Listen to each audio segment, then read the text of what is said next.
happy, while also offering up a thank you to Get Happy.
All right, back in the saddle. Wonder of wonders is that not only if I remember to change the text in my stream ahead of time, but I actually have my streamer lighting on from the start. I was so embarrassed last time when it was maybe halfway through the stream when I realized that it wasn't on and it was so dark. I mean, I didn't notice it much at first because it was pretty bright out, but as the day went on and the stream just kept getting darker and darker, that was rough. I felt really bad about that. But happy Father's Day to any dads who may be watching this.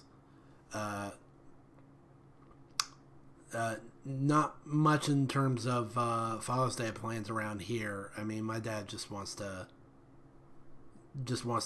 chill out for his Father's Day. Just do him. He likes to write. That's pretty much all he wants to do. So no big dinner plans. He just wants a Papa John's pizza, and that's pretty much it. I did get him a card and a little dash cam. He's been thinking about getting a dash cam ever since that one time when an Amazon truck almost ran him over the road, but he's never done anything about it, so I went ahead and picked one up for him. One other thing for this stream is don't have any painting planned, so I finally get to like have the microphone right in front of me, so hopefully the volume should be good. Although, sorry if I sound a little bit like Krusty the Clown, but I've still got some sinus drainage coming through.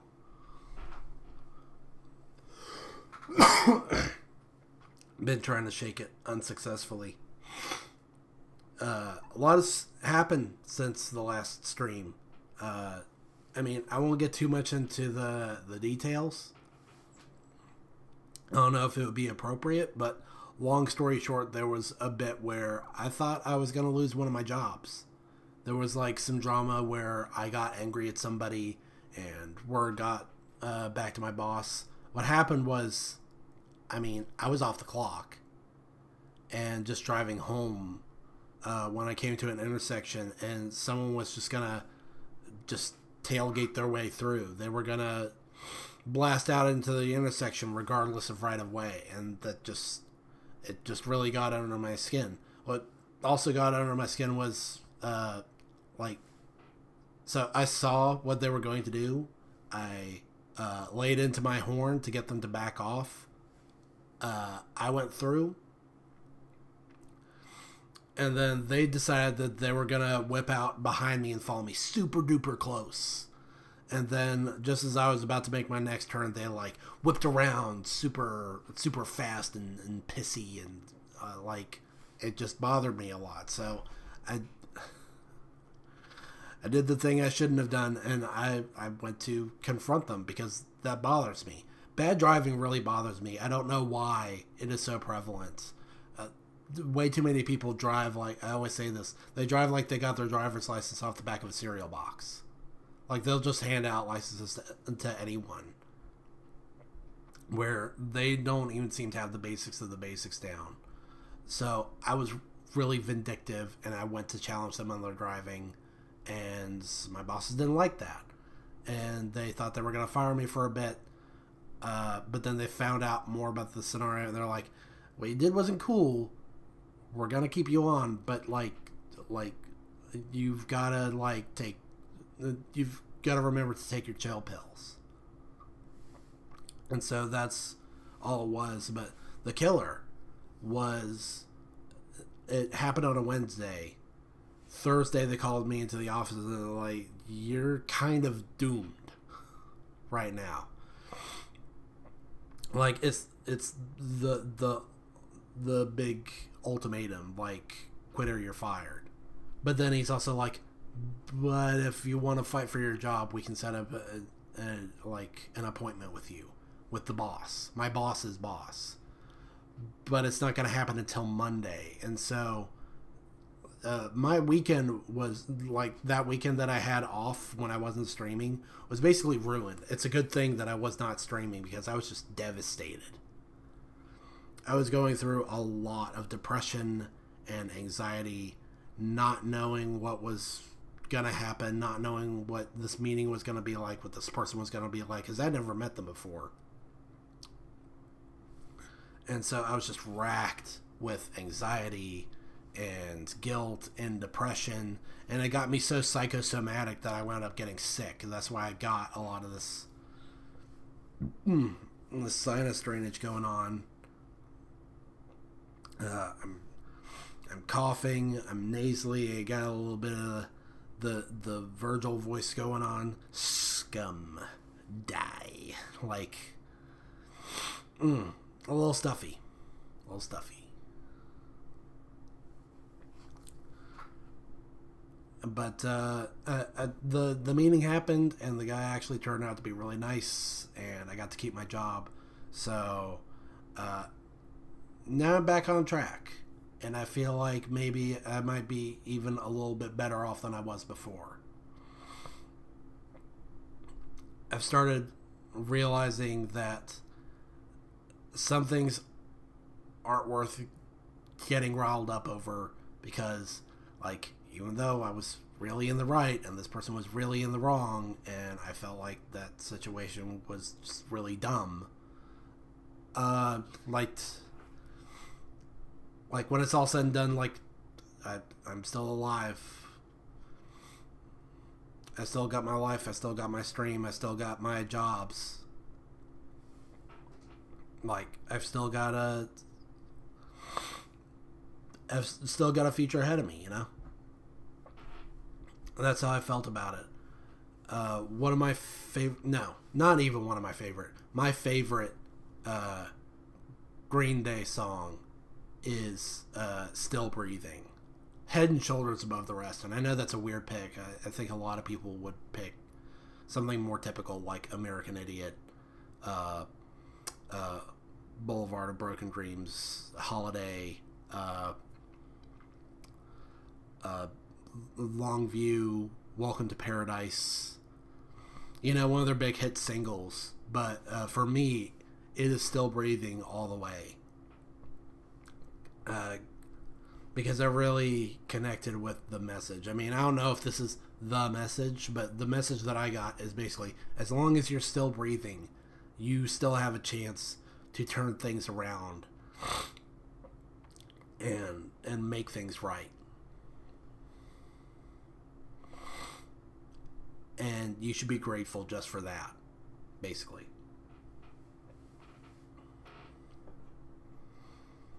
And that song has gotten me through some dark times. I mean,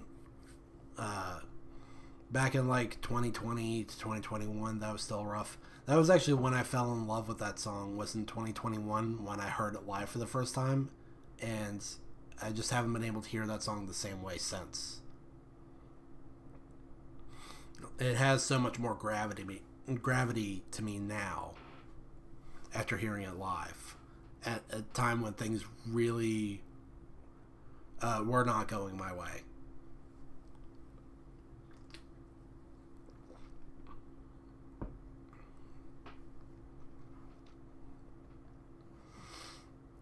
So yeah, I'm doing better now, trying to be better, trying to be less angry. I know that probably doesn't come across a lot when I'm on stream. I think that maybe there was one point in the Psychonaut stream when I was getting a little miffed.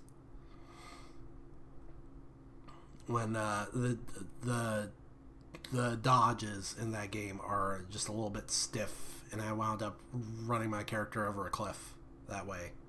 And it like screwed up a boss fight, and that was it.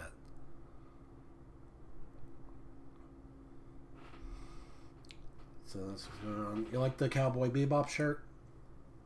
I'm trying to wear a different shirt for each stream. I should really go over all my recordings and try to make a record of which shirts I've already worn and which ones I haven't worn yet.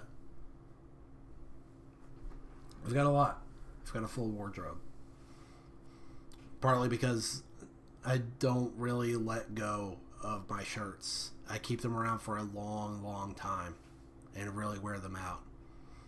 I try to make the most of my things. See, that's the other thing that I've learned from this and other experiences. Life is not about getting what you want as much as it is about getting back what you've lost.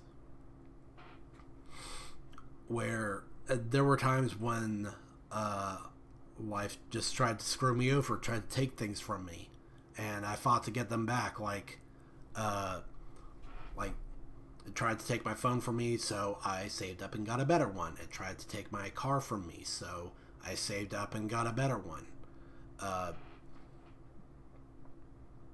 It tried to take my computer from me, so I saved up and got a better one. And it tried to take my job from me, so I fought for that job, and now I get to keep it. And I'm pretty grateful for that. So just remember to take care of your things. Take care of your blessings, and they will continue to bless you. That's how I feel about it. There have been way too many times where my anger has just been destructive and cost me things. Sometimes in very dumb ways. I will always remember the time when I broke my rear view mirror in my car by throwing an empty Mountain Dew bottle. Empty. And that broke it. Like, I don't know what to say about that. Like, that's gotta be either the cheapest rear view mirror ever, or that's like the heaviest Mountain Dew bottle ever. Like, what, do they put like porcelain in their plastic bottles? Very strange.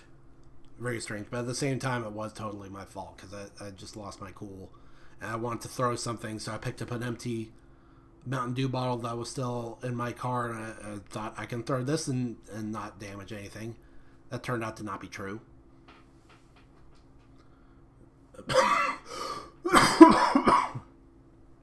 Man.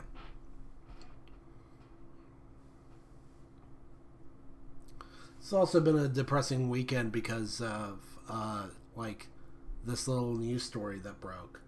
I don't know if you heard about this, but like Secret Service clapped back at this company that put out this parodic image of President Biden, and it's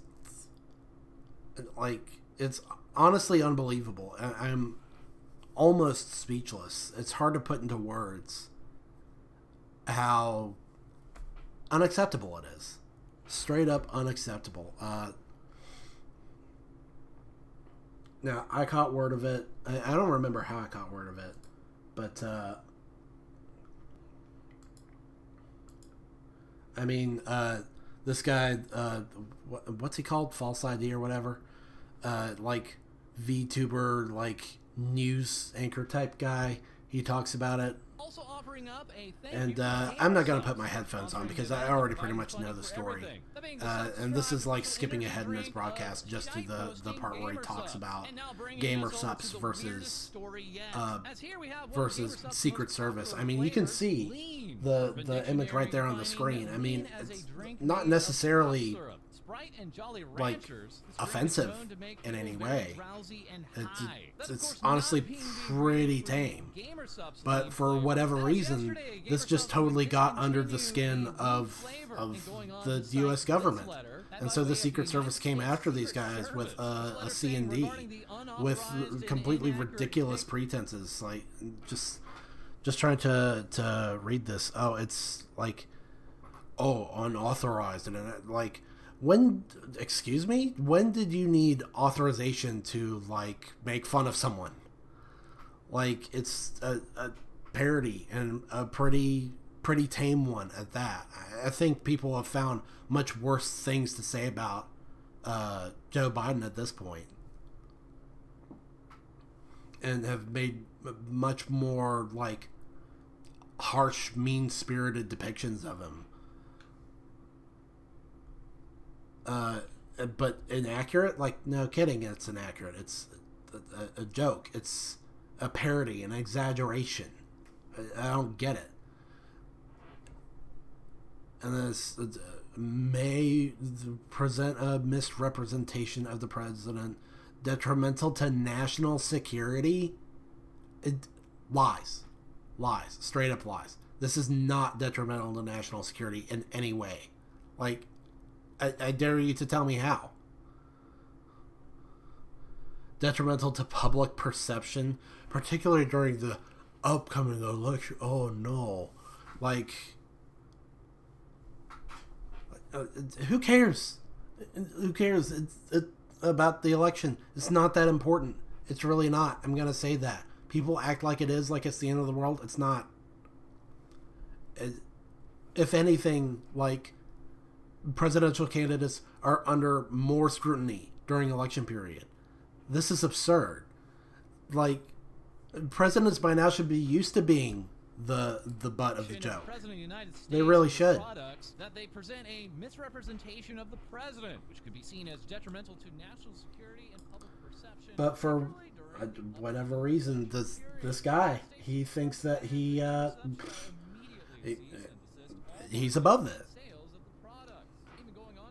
And so the Secret Service comes after these guys, and sorry to say, but like, we got the bad ending.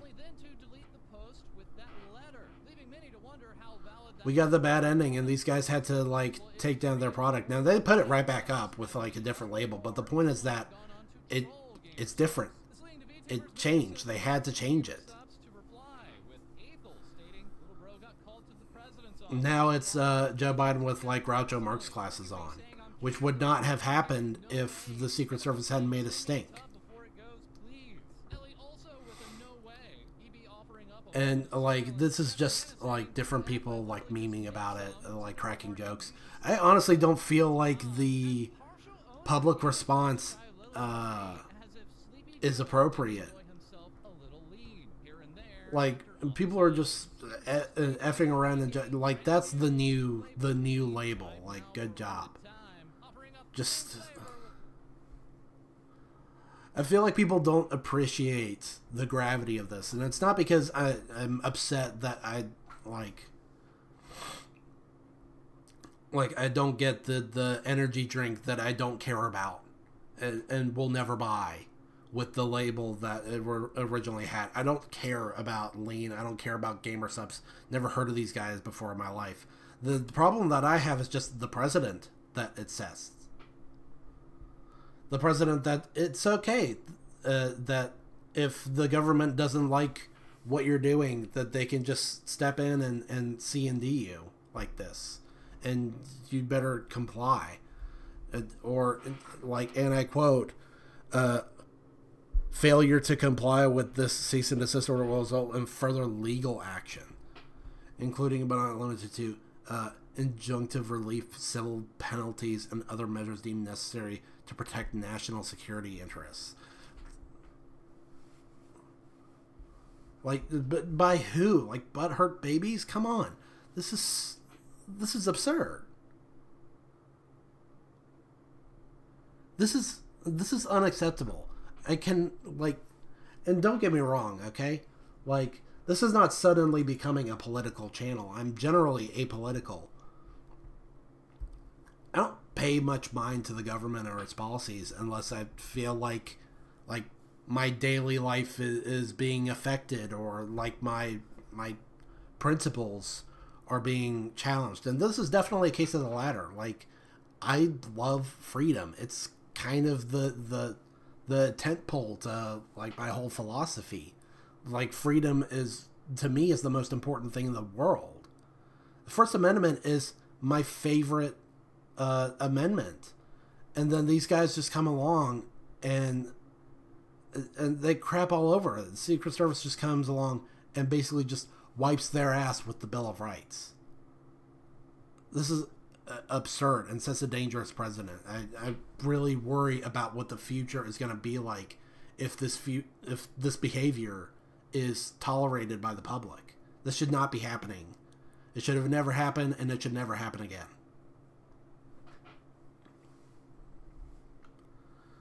It's disgraceful behavior from the Secret Service. Like, I'm pretty sure this is a pretty important office. They're called the Secret Service. It sounds pretty important to me. And this is how they conduct themselves? It's not good. It's not good. Like, is this... Are we sure we're still in the land of the free? Is this why America is number one? Is this why we're proud to be an American? Because of stuff like this? Again, not trying to make this a political channel. Not trying to invite political discussion. But I just had to give my 2 cents on this.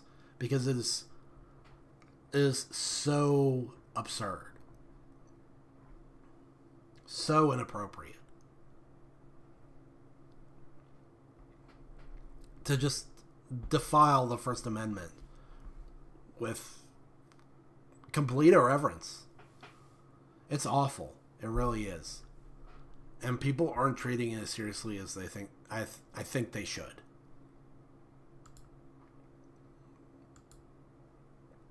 Messed up. I forgot to fix my hair again. I just clicked on the preview of my stream and I see how awful my hair is. Man, whatever. Let's see what else we got. I've been binging a lot of Red Letter Media lately, like old episodes of Plinkett Reviews and Half in the Bag, just because they're so funny. Highlights to me would be, like, for Half in the Bag, I love their review of Rogue One, Man of Steel, Batman vs. Superman. Those episodes are all super funny. And then Plinkett Reviews, I mean, they're almost all classics in their own right. But my favorites are still the Star Trek and Star Wars reviews. As well as the Avatar review, Ghostbusters 2016. Man, I didn't see that movie.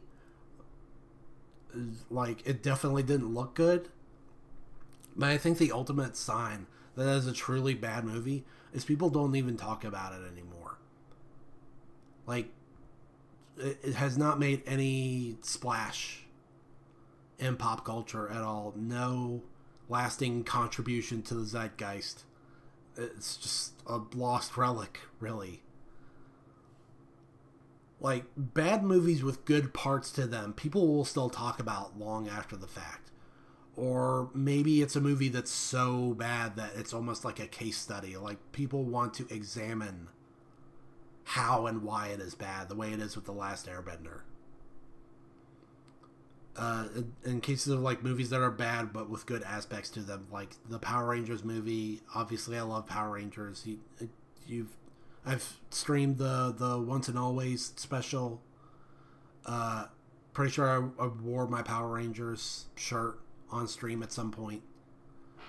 I think I talked about it when I was like talking about my influences, and my first stream ever, Power Rangers was huge for me. And so I've got a huge soft spot for that first movie, but I do acknowledge that it is pretty bad and it has huge glaring flaws. But a movie like Ghostbusters 2016 is so miserable. Like, bad comedies are especially bad. Like, it's one thing if you've got something that is not supposed to be funny and winds up being unintentionally funny. But if you got something that is trying to be funny and it's not funny, it's just miserable. And it leads to the situation where people just want to stop thinking about it as soon as possible. And so now that movie's basically completely forgotten. People are more likely to remember the reviews tearing into it than they are to remember the movie itself. So I've been binging a lot of that. But right now, what's on the docket? And not a lot, really. I've been so caught up in all of my personal drama that I haven't been able to devote a lot of brain power to planning this next stream. This is not like my Mother's Day stream where I like painted like this super nice heartfelt thing for him. Not that I don't love my dad, but I don't know. Inspiration just doesn't strike. Like, the whole point of the Mother's Day stream was that I found this old thing that I made for my mom when I was like 6, and then I recreated it like 27 years later. And so that was like the whole point of that. Whereas with my dad, and this always happens every year. Every year, Mother's Day and Father's Day creep up on me. And it's only within the last week or so that I'm like, oh my gosh, what do I get? Ooh, what do I get them? What's my gift going to be? So, like I said, I just got him a dash cam and a nice little card. And that's pretty much it. So, no special, like, Father's Day stream. It's just going to be one... the new chapter of One Piece, and 2, I'm going to go ahead and wrap up Scott Pilgrim Takes Off. And not really sure what I'm going to do for next week's stream. If I am going to stream next week, I should read... hold on a second.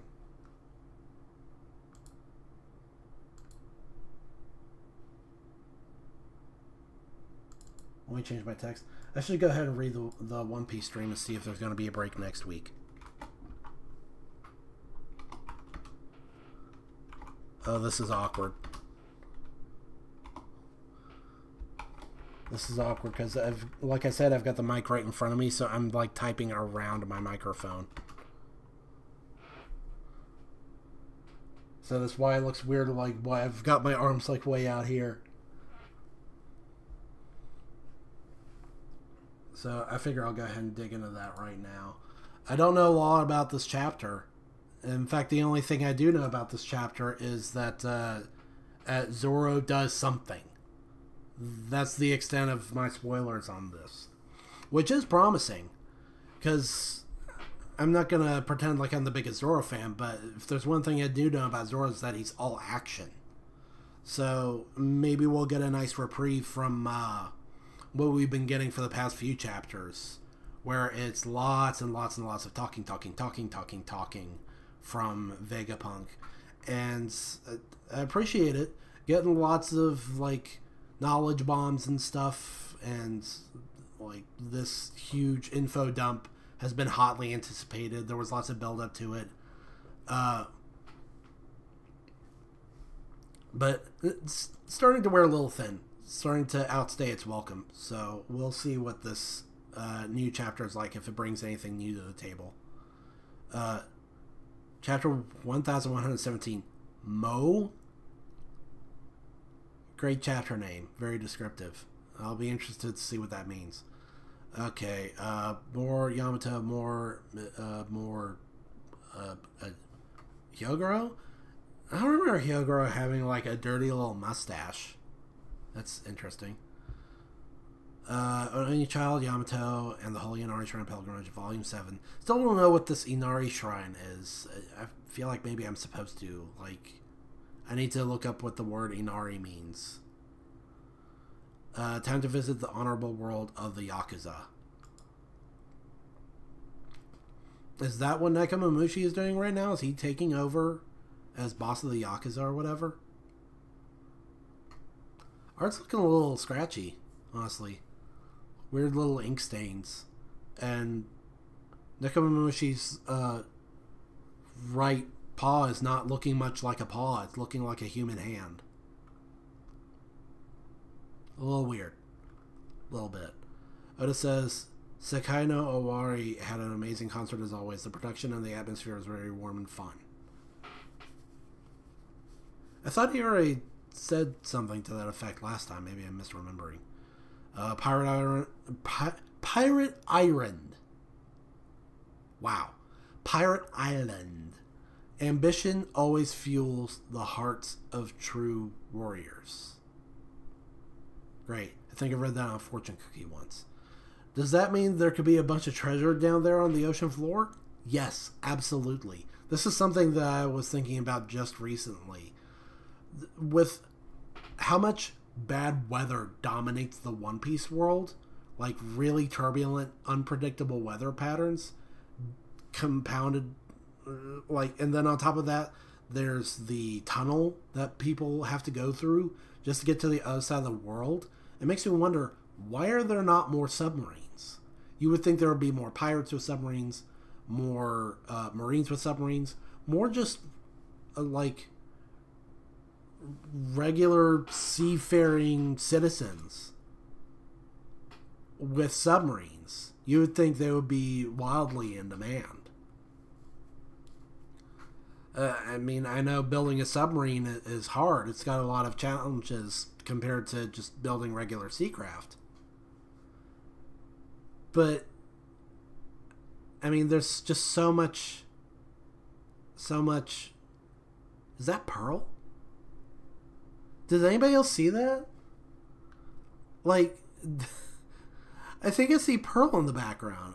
I feel like I'm tripping.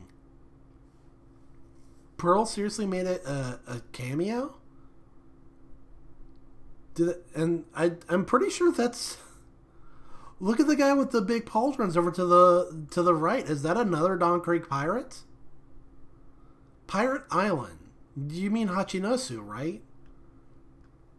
The Dawn Creek pirates are here? Are they like allied with the Blackbeard pirates? Dude, that's crazy. That's crazy. Dawn Creek pirates have not been in the picture for a long time. I'm sorry, that just so thoroughly distracted me when I noticed that the Dawn Creek pirates are actually here. They've been out of the picture for a long, long time after being completely overshadowed in their own introductory arc by Dracula Mihawk. But yeah, not nearly as many submarines as there should be. As hard as submarines are to build, and as challenging as it is to make a waterproof craft that goes underwater, it's kind of demanded of this world. It doesn't seem like society has really adapted much to this fantasy world compared to society in the real world. If the only way to get from the Western Hemisphere to the Eastern Hemisphere was an underwater tunnel, then there would be commercial submarines all over. But instead, it seems like only the Heart Pirates have, or rather had, a submarine. Despite the massive advantages that has. You can just skirt right under bad weather, under huge waves. Getting through Fishman Island is a no-brainer. It just seems like an obvious solution to a lot of problems. You can dodge Marines easily. And now people are figuring out that, oh my gosh, the ocean floor is actually this huge untapped treasure trove filled with like riches and like historical artifacts. There are whole cultures that have been engulfed by the ocean. But there have been almost no endeavors to actually explore the seabed. People are too caught up in what the world government is doing or what the pirates are doing. So, interesting. Interesting that this idea is only coming up just now, the idea to actually check out underwater. I wonder if maybe the world government has some sort of hand in preventing underseas exploration. Like, if they're going to censor the poneglyphs, like, maybe they're worried about people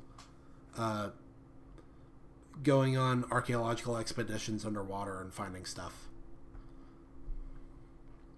But yeah, does that mean there could be a bunch of treasure down on the ocean floor? Absolutely.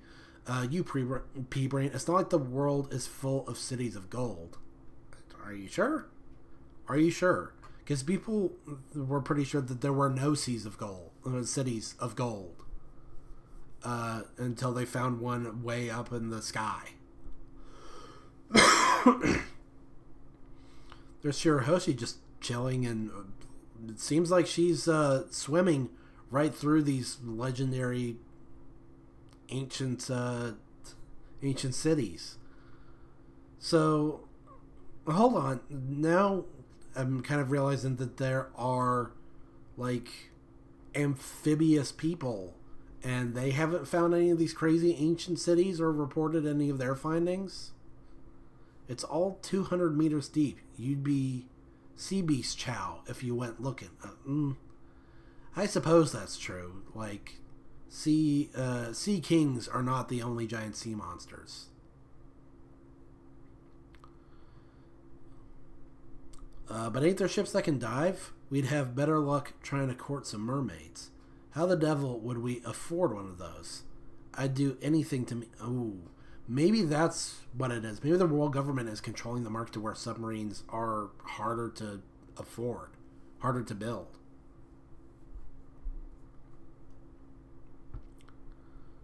Huh. Makes me curious how the Heart Pirates got their hands on a submarine. And now I'm remembering the Heart Pirates. They actually made it a point to show off how good they are at fighting underwater. So sea beasts wouldn't necessarily bother them. They would probably just whoop up on them. And the Grand Line, that was even before Nolan's time. What an incredible story, Okiki. It sounds romantic, doesn't it? Anyone else up for another diving expedition?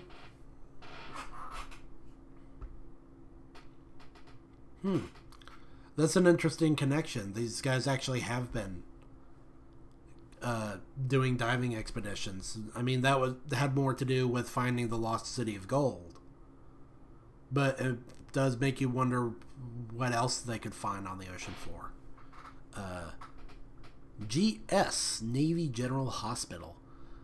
Kobe-senpai, this must be about the One Piece. It really makes you think.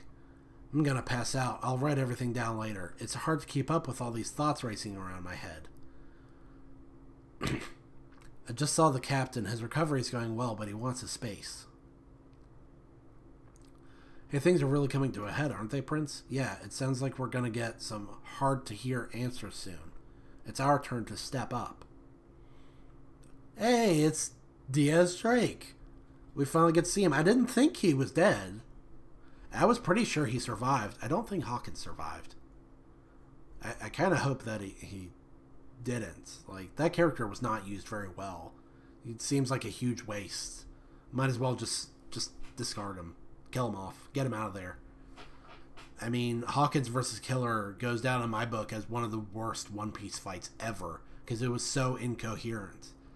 It was a rushed fight between a pretty basic character like Killer that had also taken some pretty serious lumps and been disgraced, versus someone who never got a proper explanation for how their powers work. And now it seems like they never will. Like, that was really our chance to learn more about the straw food, or whatever it's called. And it never happened. And so I just spent that whole fight scene just scratching my head and wondering what's going on. But Diaz Drake, we finally get to see him without a stupid mask. I feel like Diaz's character design was always held back by his stupid clothes. In the New World, Tashigi, where are you now? Smoker-san, I'm at the General Hospital. I realize I've been quite vague on this point. However, I can't add anything further other than pure speculation. Keep going. What did Roger leave behind? And back at Egghead. Look, the barrier is lifting. What was that sound just now? It startled me. The clouds have stopped stretching. Don't worry, this is more than enough. Oh, okay. All right. Fine. That settles that. I think we've met our quota on obstacles long ago. And this is... How long is Egghead now? Like, hold on a sec. This is chapter 1117. So...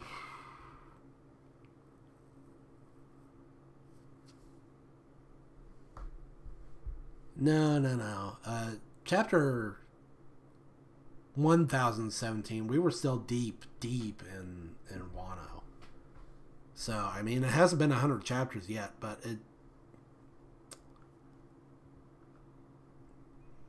I don't know. It feels like it's about time to start wrapping this up. I feel like we've got enough players on the board now. Enough pieces on the board, I should say. That it's time to start knocking them off the board. We're ready to start resolving some plot points instead of adding more and more. So it's good that, like, there's no concern that there's not enough clouds to make it to the ocean. We should be able to reach the sea, no problem. Yeah, the only issue is we'll be landing right on top of a fleet of ships. Loaded the cola barrels.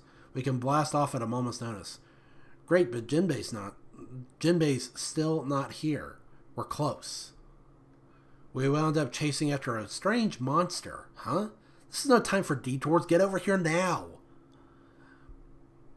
I'm not taking a detour. The monster's heading right for your ship. Look sharp. Huh? Okay, yes. I think maybe this is more what people were expecting. People were expecting Zoro to clash with this guy. Look at how big that sword is.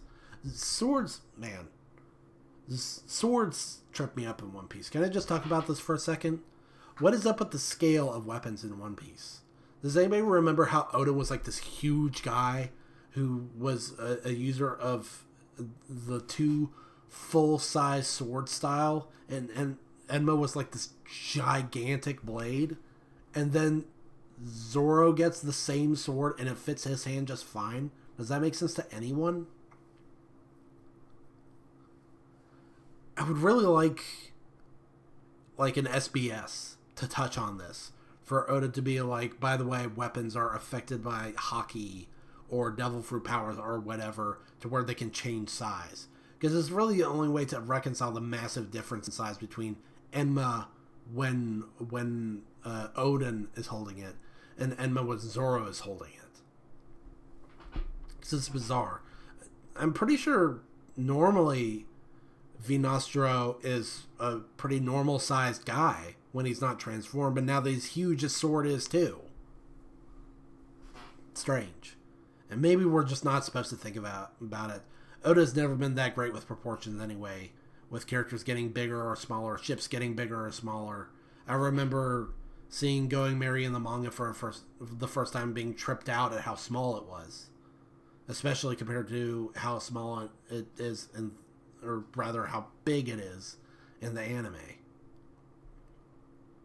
And if you watch the live action One Piece, that version of Merry is more in line with the anime. If you ever saw the Merry in the manga, It is so tiny. Luffy can barely fit on the figurehead, whereas in the anime, there's ample room for him to spread out. And when he does that thing where he lays on his back, totally spread out, and he takes a nap, he could barely manage that in the manga. Weird stuff going on with Scale, but there's something special about his presence. An elder? What? And everybody's eyes are popping out, even though Gear 5th Luffy's not here. Fishman Jujutsu. Kata Guruma. So this is Jinbei's version of Killer Bowling that Orlumbus used to launch Zoro. So now the Straw Hats have their own fastball special that they take with them. That's interesting. Two sword style Sukavati's Bliss. Rashomon. Oh, is this like the upgraded version of Rashomon? The way that all of Zoro's attacks are like a little bit fancier after the time skip. This is the super version of Rashomon. I don't remember if he's used it since the time skip. Daggone, that guy's huge. Ooh. Notice, did ya? A Kitetsu. That's right. The speculation has come to an end. The Vinastro's blade is indeed the Shodai Kitetsu. So it's nice to wrap that up. I wonder if Zoro's going to be interested in taking this blade. It always bothered me that he did not follow up on his desire to have a closer look at the Nidai Kitetsu back in Wano. It seems like that whole thing was just dropped. It's very bizarre. Zoro really walloped this guy. He is flying. Zoro also flying, though. Jinbei, the giant pitcher that he is, totally catches Zoro, though. Zoro, launch the ship already. We'll jump on. There's no time to waste. Jump on? You know how fast that ship moves? That is a wild idea you got there, Zoro. Northeast coast of Egghead.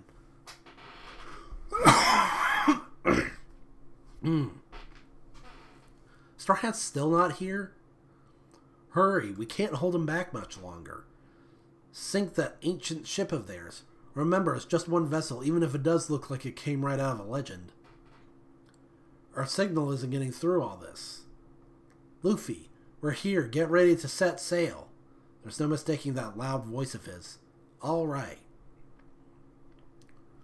Oimo, Kashi, the captains, get the ship ready. Leave it to us, Captain. Set sail, turn the ship, and let's get out of here. Don't let them get away.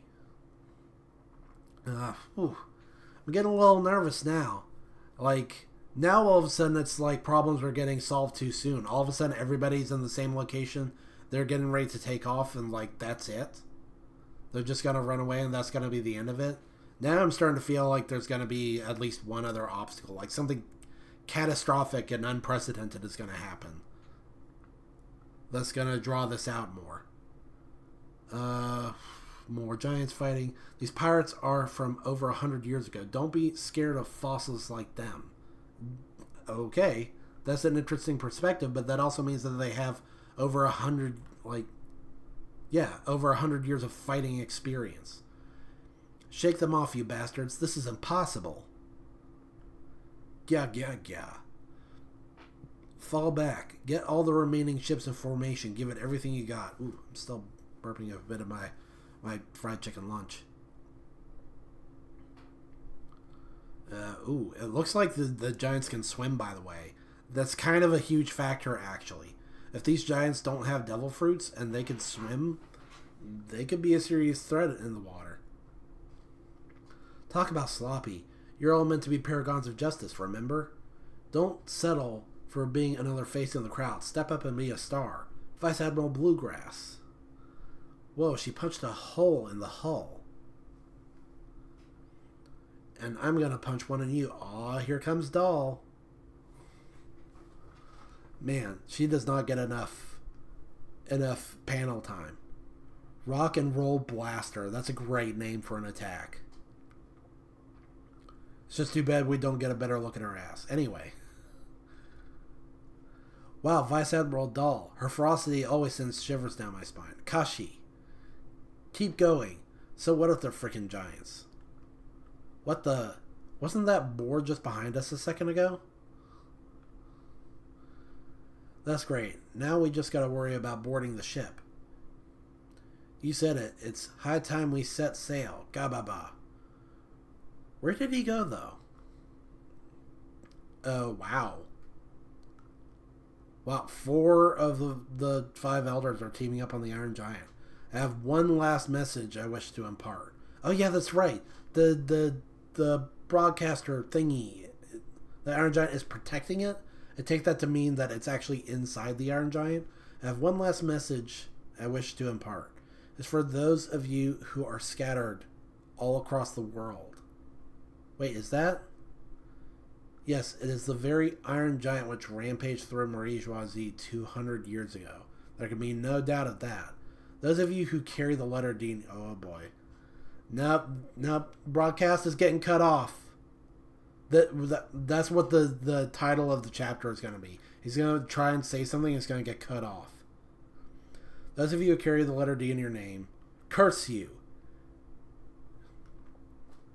Ace, Luffy-san, Vice Admiral Garp. Among you there is Captain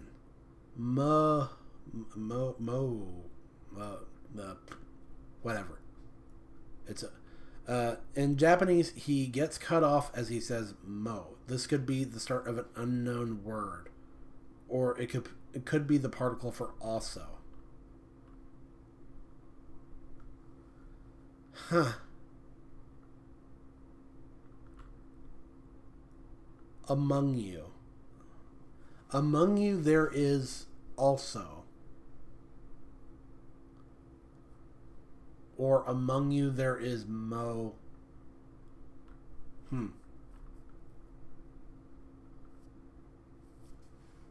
That's interesting.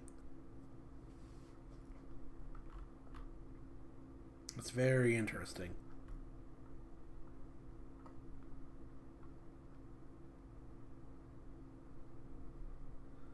So one of the D's is extra special, huh? That is enough. Vegapunk. It cut out. What was he about to say? D. Did the signal get jammed? It's over. Words that echoed in vain. Okay, so it's looking like we do have a chapter next week. Man. Huh.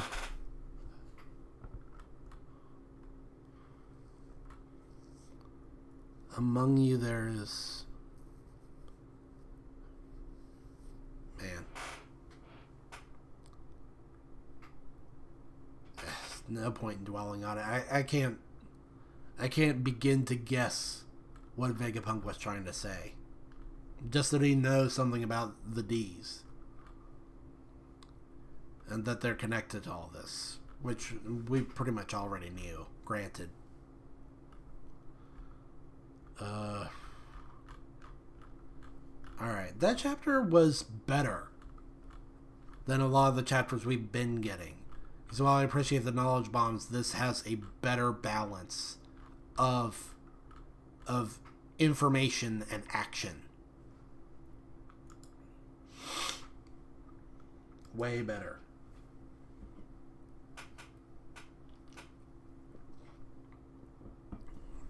I'm glad to see that this arc seems like it's getting back a lot of its momentum. And it seems like maybe the Straw Hats are actually going to be able to escape. The giant pirates, the giant warrior pirates are clearing a path, and most of the Gorosei are distracted trying to take down the broadcast. Straw Hats might just be able to escape, and then we can finally move on to the Elbaf arc. I'll look forward to that.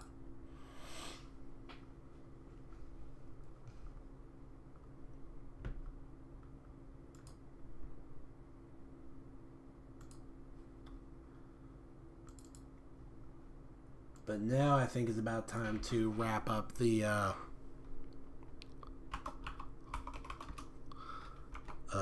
Scott Pilgrim series, which I believe there are 6 episodes remaining, and they're short episodes. I should be able to wrap it up today. I've been very happy with the pace of this new Scott Pilgrim series.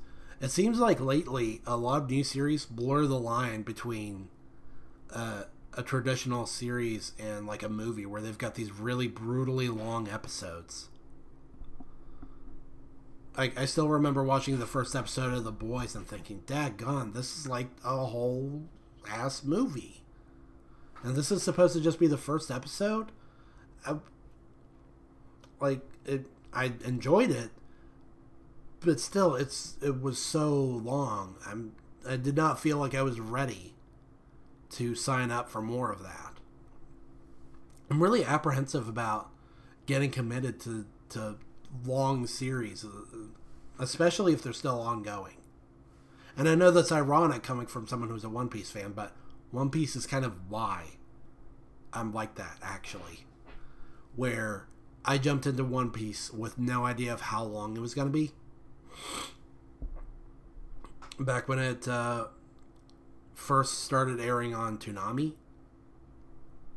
And as foolish as it sounds now, back then I was like, okay, we're going to have a few arcs where we gather our crewmates, and then we go to the Grand Line, and that's where the One Piece is, and that's going to be our last arc, right? Where we're gonna go looking for clues, and then the Straw Hats are gonna solve the mystery that even Scooby-Doo couldn't solve, and they're gonna be hailed as the ultimate treasure hunters.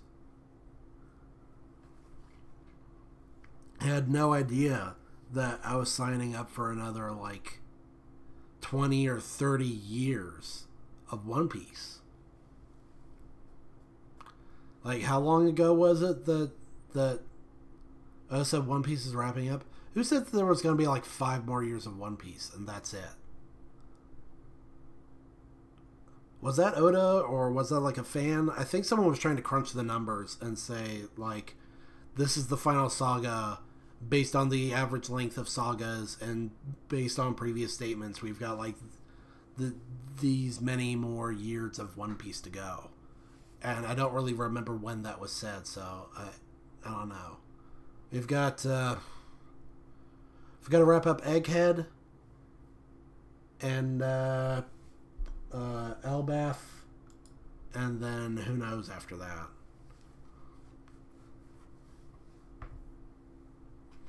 Who knows? Because we've still got to pick up on a clue as to where the last road poneglyph is. Pretty sure that is going to happen in Elbaf. We've got to find our direction now that we don't have the whole taking down Kaido A plot driving us along. Actually, before I fire up Scott Pilgrim, I want to just take a quick moment to look up how long the Egghead arc has been.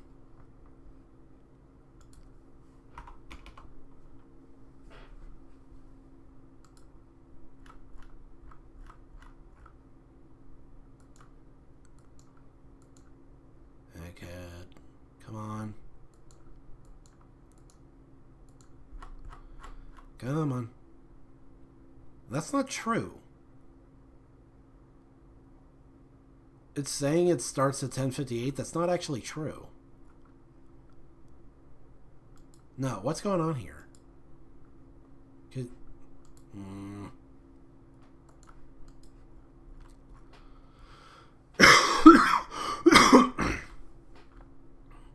Because I do not consider the arc started until they get to their destination. They get to the new island.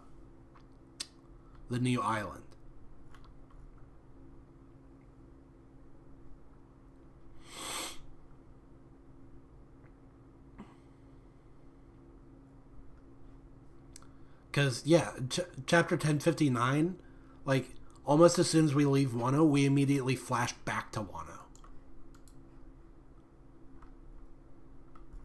Luffy's dream. It starts... Yes, it starts when they find Jewelry Bonnie in the snowstorm. Out in the middle of the ocean. That's when it starts. So it starts with chapter 1060.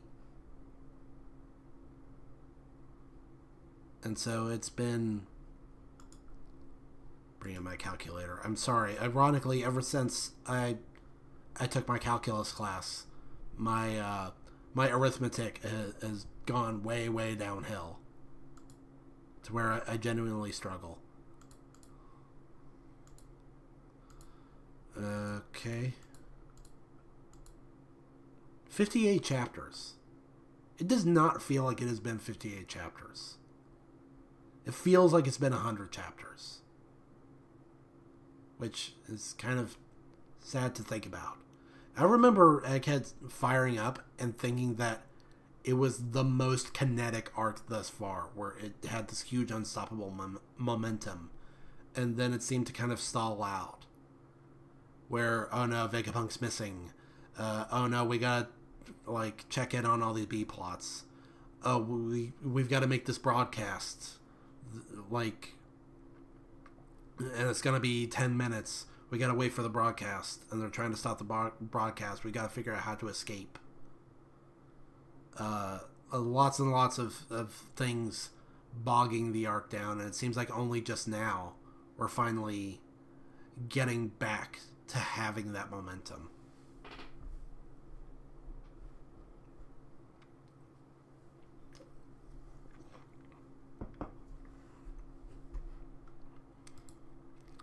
And that's what I really like. I don't care for drawn out stories. Not to say that stories can't be long. It's not about long or short. It's about being brief. Like William Shakespeare said, brevity is the soul of wit. It's not that stories have to be short. It's that they have to be efficient. You should spend all of your time in the story doing something, getting somewhere, learning something about someone or something. And there are times in series, One Piece included, where it feels like it just kind of stalls out, where it feels like you're getting a lot of information that you already kind of knew, where action is moving forward very slowly, very incrementally, and it can get kind of tedious. Like, going back to what I was saying about my early days of being a One Piece fan, and thinking that the Grand Line was going to be the last arc, and there was only going to be a little bit of One Piece left. And then it gets to the Alabasta arc, and there's suddenly way more. That was the longest arc yet. And I found myself thinking at the time, did we completely forget why we went on this adventure in the first place? It seems like we are getting so caught up in this whole story about Alabasta and the princess and the Civil War and whatever, that we've totally lost the plot on finding the One Piece. But whatever. Enough One Piece talk. Now it's time to get in Scott Pilgrim. I really honestly almost said Spot Pilgrim. But let's go ahead and fire this up now.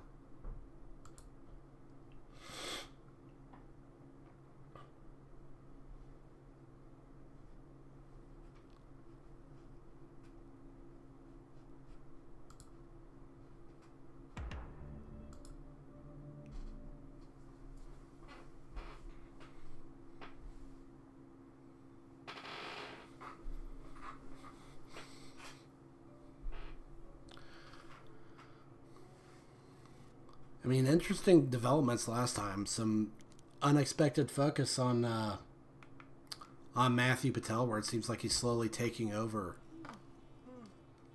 the story. And by the way, I went looking on the Scott Pilgrim wiki.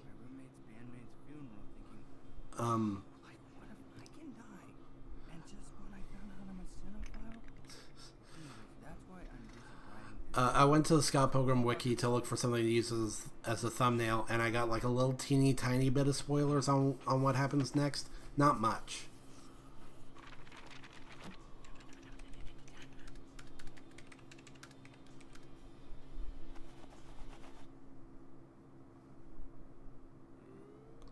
But we'll get to that when we get to it.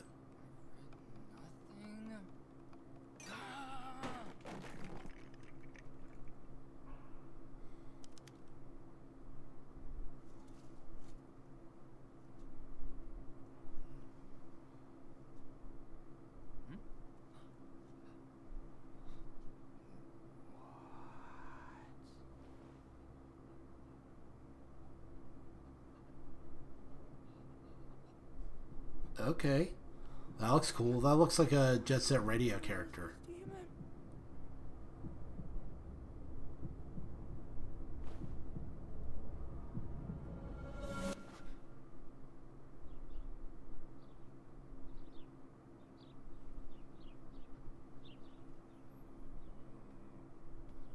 Was his window open?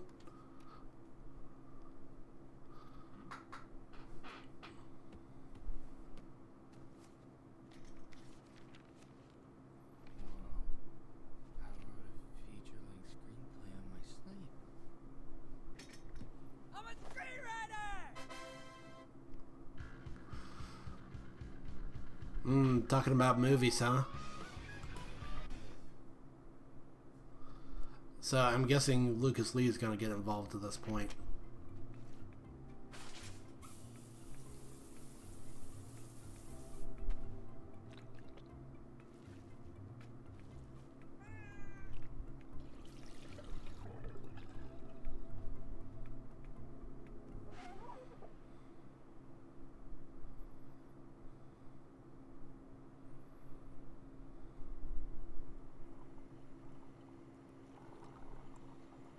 Ramona rents a video. You changed your hair. What's up, Ramona? Nothing major. Just somebody kidnapped Scott Pilgrim and faked his death. You're joking. Stacy, I'm taking my 15. You took your 15 20 minutes ago. Would you stop swearing? We have customers. Fuck my life. Tell me everything. We did not touch on this last episode. This is new information. Space highway. And heard his voice. Subspace what? It doesn't matter. I think it means he's alive. Okay, maybe we did touch on this last time. So I went back to the rocket to look at the security footage of what we thought was Scott's death.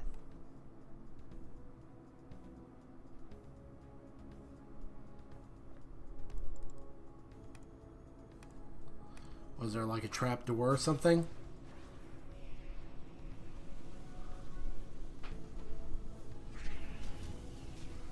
Kind of.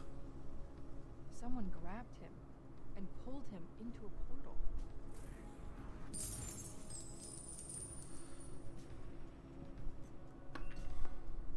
Somebody wants us to think he's dead.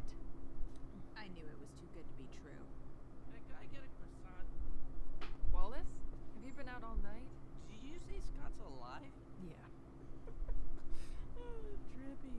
Well, if you see him, tell him I changed the locks. And if you see me, remind me to change the locks. Your sugar daddy days are over? For him, absolutely. For others, we'll see. The future is a mystery. Here's your croissant. Ladies? So why would someone kidnap Scott? And why would they get my hopes up by making it seem like he was dead? I haven't figured that out yet. Yet? Don't tell me you're gonna try to find him. I think I have to. Ramona, I don't see how any of this is your responsibility. You went on one date. How good could it have been? Honestly, great. Your date with Scott Pilgrim? Yikes. Well, more power to you. So what's your next move, Columbo? Well, you know everyone, right? I thought you could give me a quick rundown of the major characters in Scott's life. More like major suspects. hate to say this, but Julie's voice actor seems like maybe she's not cut out to be a voice actor. Too much anxiety. Like, she was fun in the movie, but maybe not so good in No way could he mastermind the anime. Then there's Steven's roommate, young Neil. He's kind of sheltered, and he's only 19. But don't let that fool you. He's an idiot. He'd make Scott look like a genius, but he can't because that's literally impossible. What about Andy Adams? Oh boy, Scott's ex, the big one. Excuse me, I asked for an iced Americano. This is a hot Americano. Then add some ice cubes to it. You stupid f***. As I was saying, Andy Adams pulled Scott's heart out of his chest and stomped all over it with her patent leather combat boots. And that was before she went on to become a global sex symbol. I saw her do her thing at the funeral. She's even hotter in person. Are we sure they dated? Yeah, you're obviously not the only one with questionable taste, Ramona. Who else? You know who you should talk to? His other ex. She's known him longer than anyone. Okay. Who is she? Oh boy. Oh, Kim. I thought it was gonna be his other ex. Without Scott, he really added something to our sound. Something undefinable. Bass. He added bass. Right! Exactly! Can we have a band with no bass? What if we find a new bass player and they make us worse? The odds are they'd make us better, because we probably sucked. There's always Scott's understudy.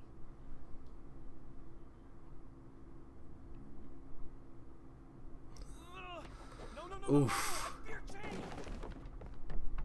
Hey, you want to try playing something together? Just for fun? Me and you? I don't see anyone else in here.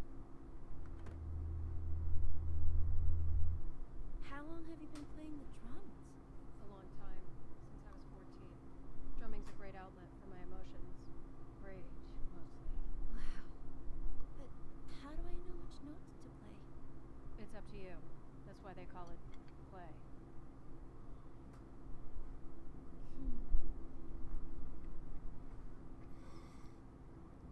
Are we actually gonna get some more Knives focus? Because I noticed that she had been like really, I don't want to say diminished exactly, but she was not nearly as much of a focus in the last couple episodes compared to how big of a focus she was in the movie.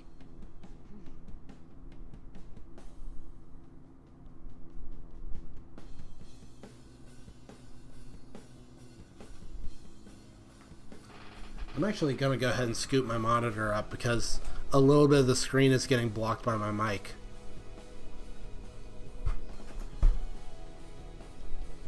And I got to adjust my camera. There we go, that's better.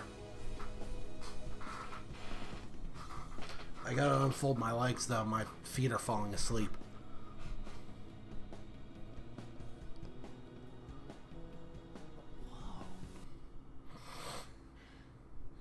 How long have you been playing bass? What time is it? 4 p.m.?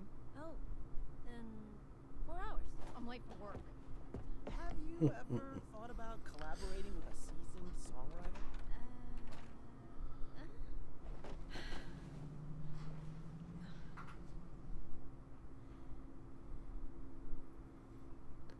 No count video. Sorry I'm late. I don't care. Man, I miss video stores.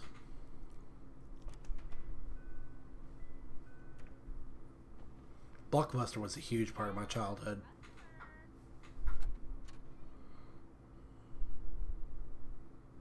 Funny thought. Maybe he faked his own death to get out of paying his late fees. You're half right. Which half? He's not dead. Huh. The house always wins. It's just a dumb thing a dumb person told me one time. So, you've been using Scott's unconscious dreamscape to deliver DVDs quicker?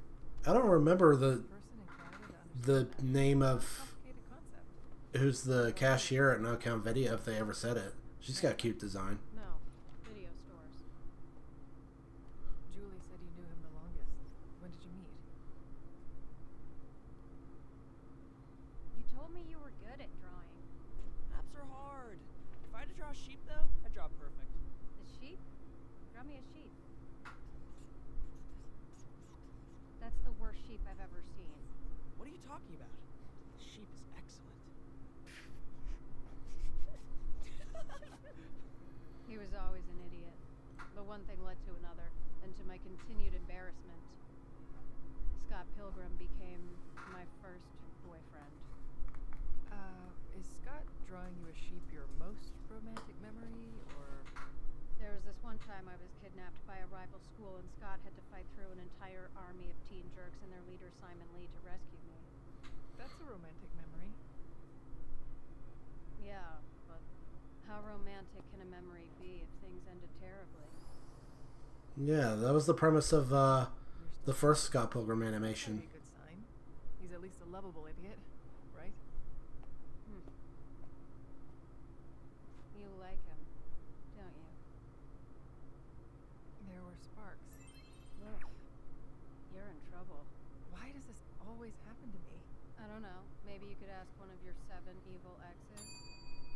Kinda assume they'd be your first suspects. I'm not in a hurry to see them. Huh? Oh boy. Sounds like Holly's taking care of it. Holly.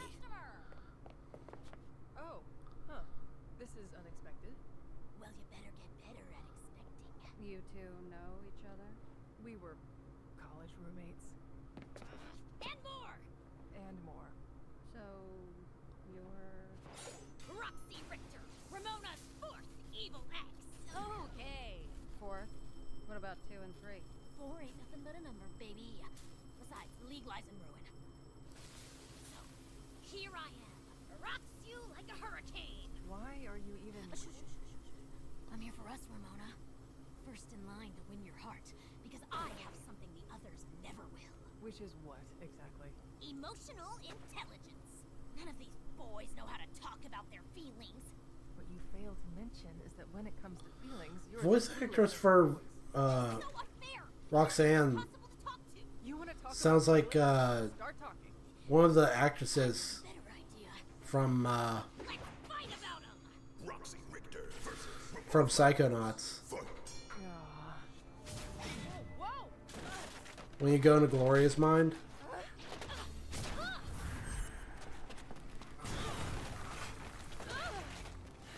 Are we really doing this again?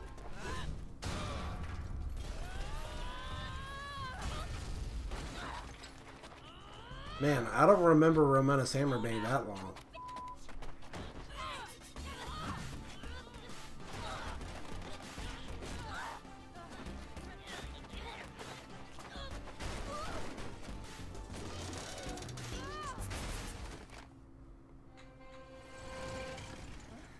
An old movie?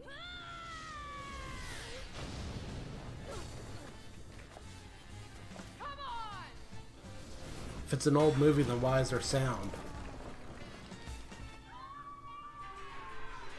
You're ruining my mood. I guess black and white movies did have sound. Only the really, really old ones didn't.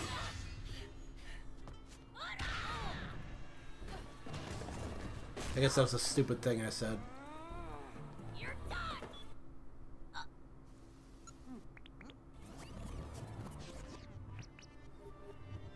That's cheap.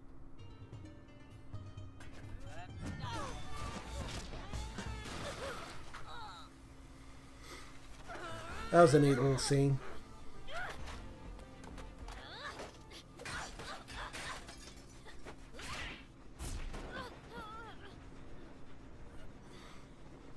I don't want to fight you, Roxy. Gonna run away like you did back then.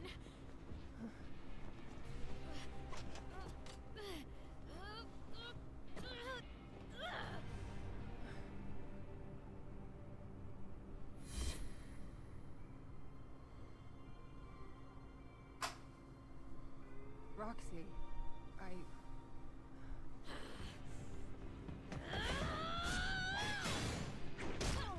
Man.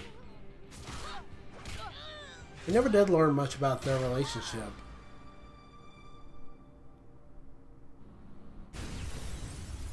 So it's nice to see a little bit more of that here.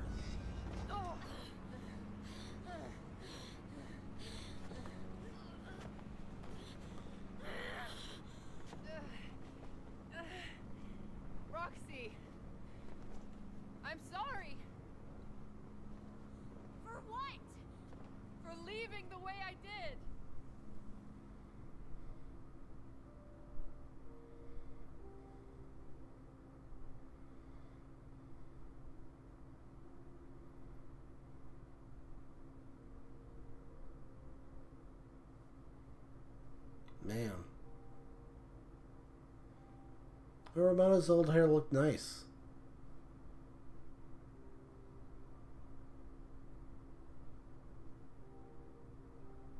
I was too afraid to face you.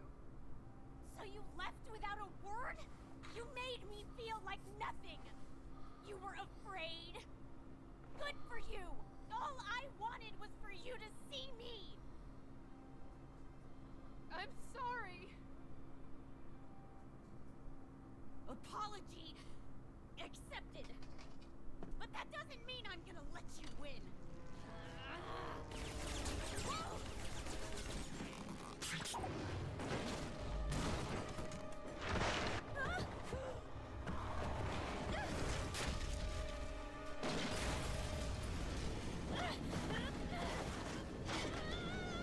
Roxy!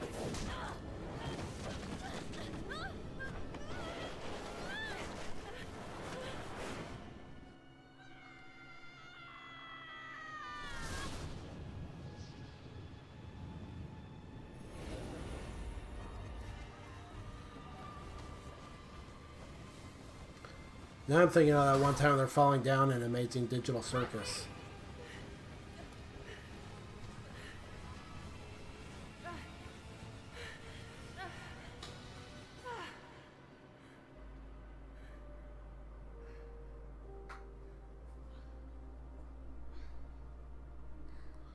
Speaking of, I did briefly consider streaming Amazing Digital Circus, but I had already started watching it. Like off stream, and it felt weird just kind of jumping into it on episode 2 on stream, so I decided against it. Same goes with Punch Punch Forever. The new episode just came out and I just compulsively watched it. College doesn't seem that long ago. We were pretty immature, weren't we?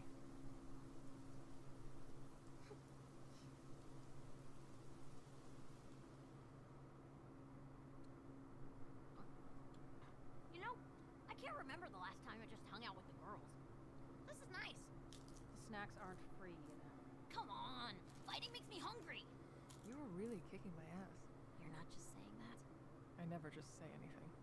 Nice. Should we kiss? I have unfinished business with Scott. Emotional business? He's dead, Ramona. He's not dead. It's complicated. I've got to find him first. But I'd like to be your friend. With benefits? No benefits. Worth a shot. What about you? Oh, I'm not. Man, Roxy's really thirsty.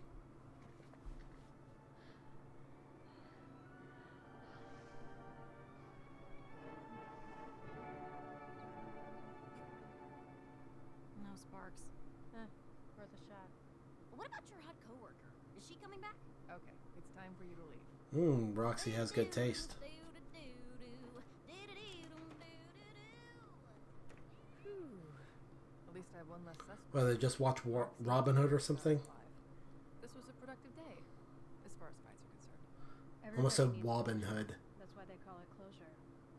Now you're one step closer to the dumb boy of your dreams, and you buried the hatchet with an X. Multitasking.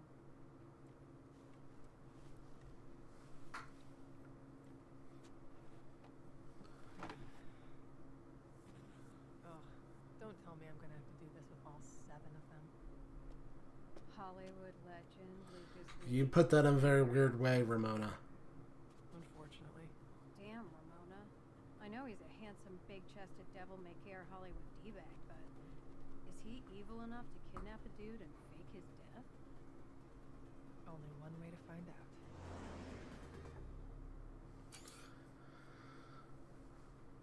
Ooh, it's the little robot guy.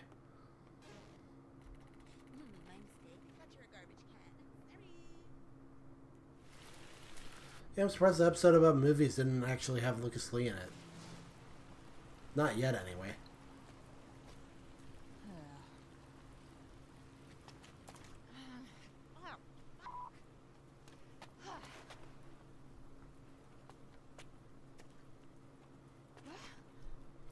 Dang, Gideon, you look rough. So, you don't remember me.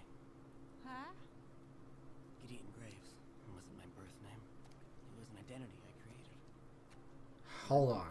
Where's this coming from? And leveled up.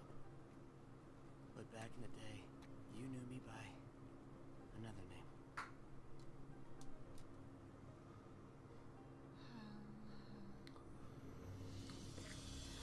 Gordon?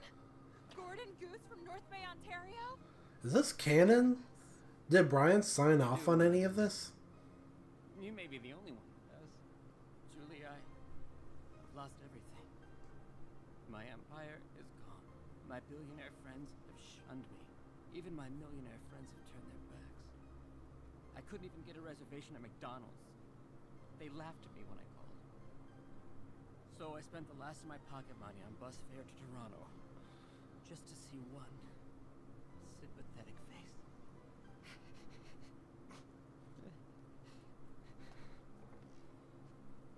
Gordon, get your butt in here.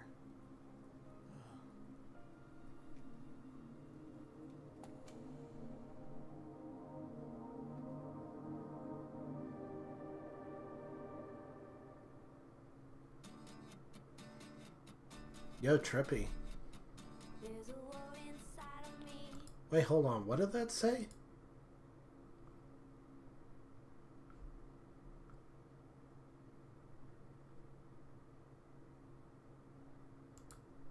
Guest starring Finn Wolfhard as Teen Scott Pilgrim. Okay.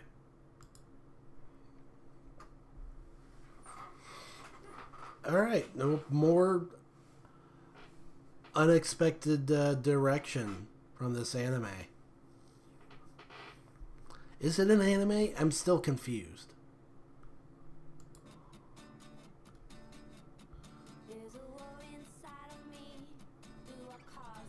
Whatever. Next episode.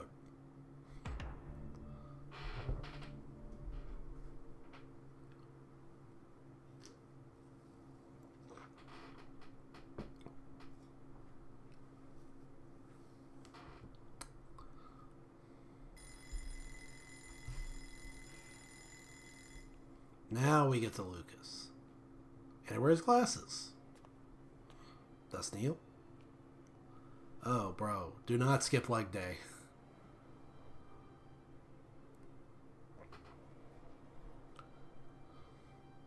He's built from the waist up, but he's got the same tree trunk legs as everyone else.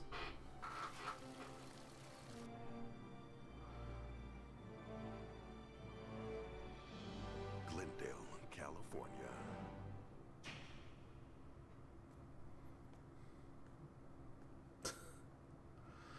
Was it like that legendary sword from Lord of the Rings that's all busted into pieces?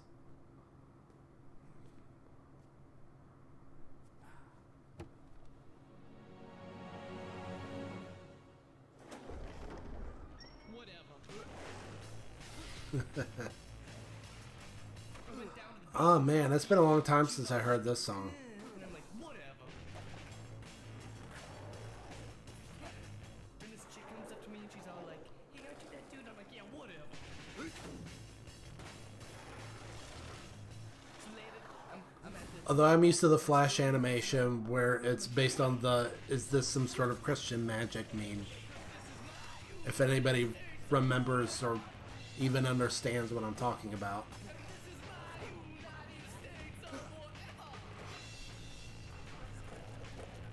I should probably turn this down. I don't want to get copyright stricken or whatever.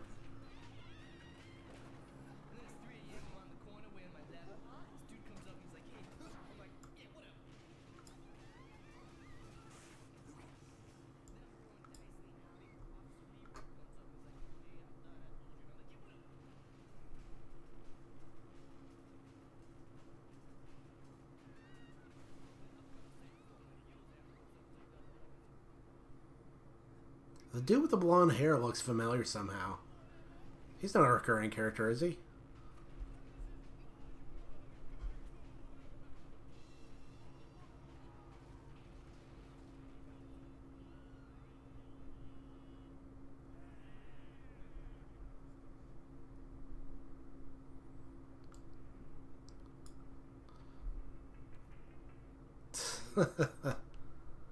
Okay, now I can turn the volume up. I've got bad news and bad news. The part where they're drinking at the bar makes me want to play Final Fantasy VII again. It reminds me of Costa del Sol. Skater boy behavior. This town's on the verge of saying, "See you later, boy." You are one mistake away from movie jail. Good thing I got a get out of jail free card. This smile. You realize I can't see you, right? We're on the phone, yeah? Lucas, you need to get your act together. My act is acting. You want goody two shoes? Buy 'em at a shoe store. Well, that's just the sort of thing that's made you nigh unemployable, isn't it? We've got one offer for a lead role. I suggest you take it. It's probably going to be the last one for a while. Your flight to Toronto departs in 4 hours. And remember, you must be professional at every opportunity, or the stardom you love so much will slip through your grasp.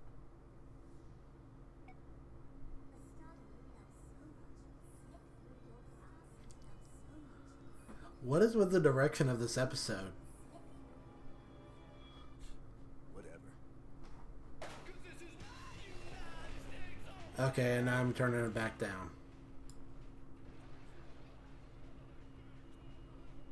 Yeah, the way that Lucas has like a posse that he rolls around with also like really reminds me of Bubby and his posse going to Costa del Sol in Final Fantasy VII. Weird pull, I know.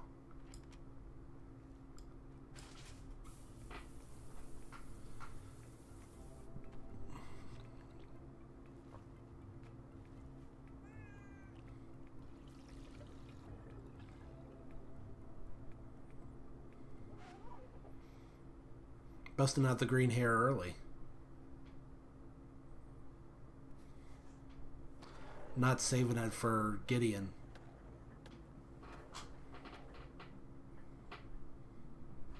While we appreciate your passion, no one visits the set of a Lucas Lee movie without explicit permission. Lucas Lee is here? Of course he's here. What do you think our job is? Oh man, do you think we could have a selfie?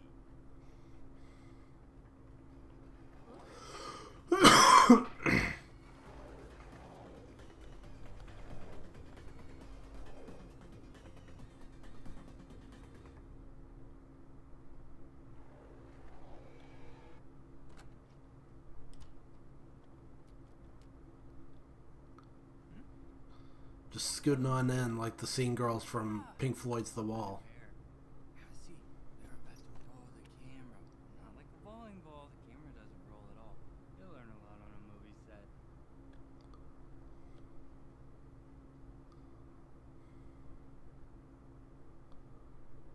Why does the set look exactly like a rocket? The director thinks sets are more authentic than locations. They don't consult me on those decisions. I'm just the writer. Of this movie. Uh-huh. You wrote a movie. Yes. You wrote a Lucas Lee movie. What is going on?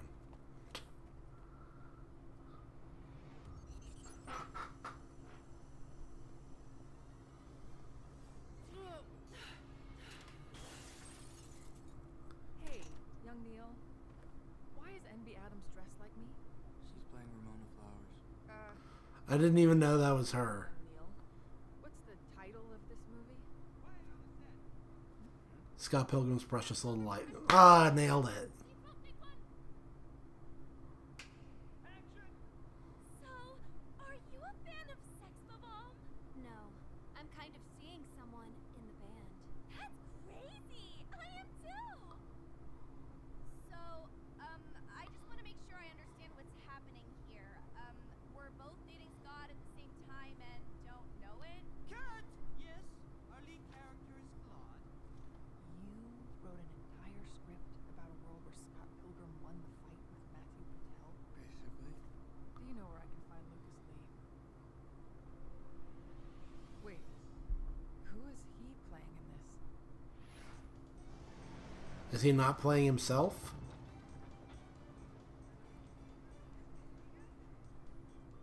Now, speaking of Pink Floyd's The Wall, there's that West, these are called. like very suggestive flower.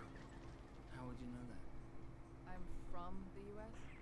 Oh, well, they're definitely called that in Japan. Pretty sure that's not true either.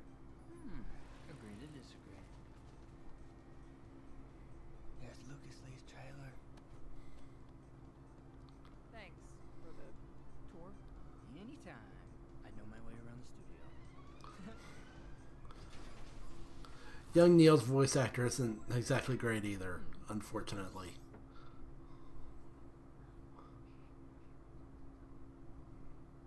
Who is it? Working on my lines. It's Ramona. Yeah, your pickup lines.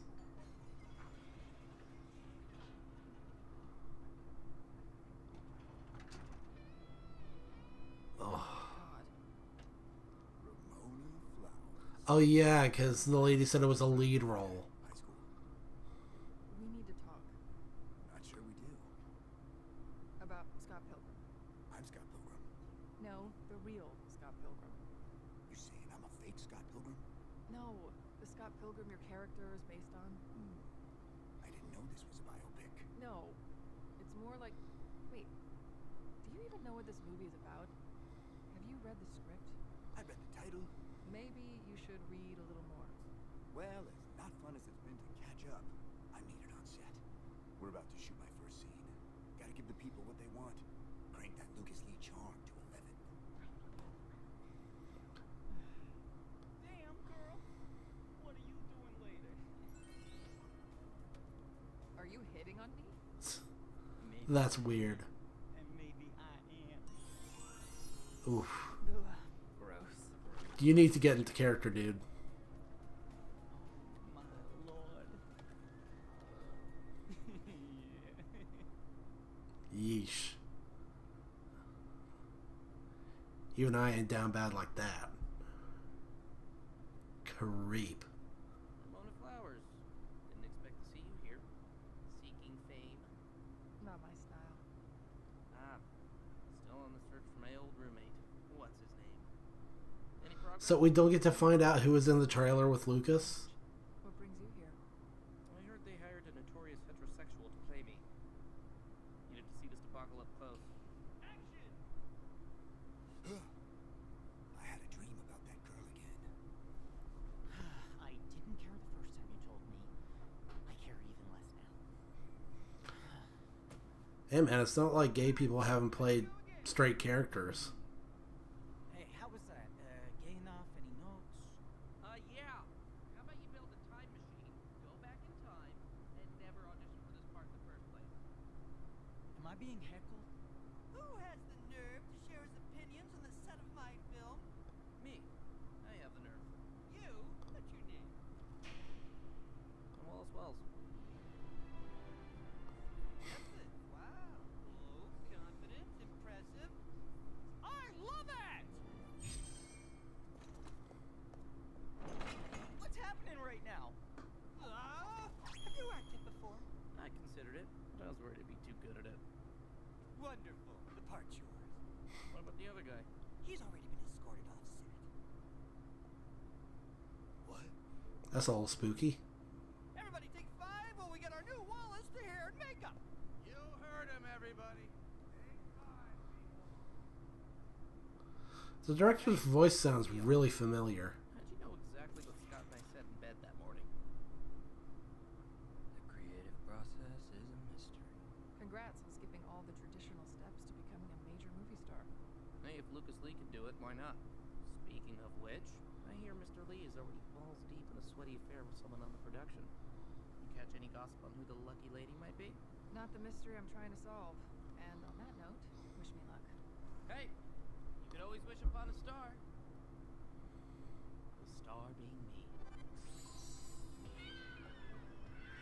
Man, Wallace is too smooth. It's Ramona. I'm reading the script. I'm busy. Come back later. I'm not falling for that. I know you have a girl in there. Can we just get this over with? Fine. It's open. Oh. No girl. Did you know I'm in this? Yeah, you're the lead. No, there's a Lucas Lee character, and Scott tricks him into grinding to death. I'd never fall for that. What kind of idiot would write this?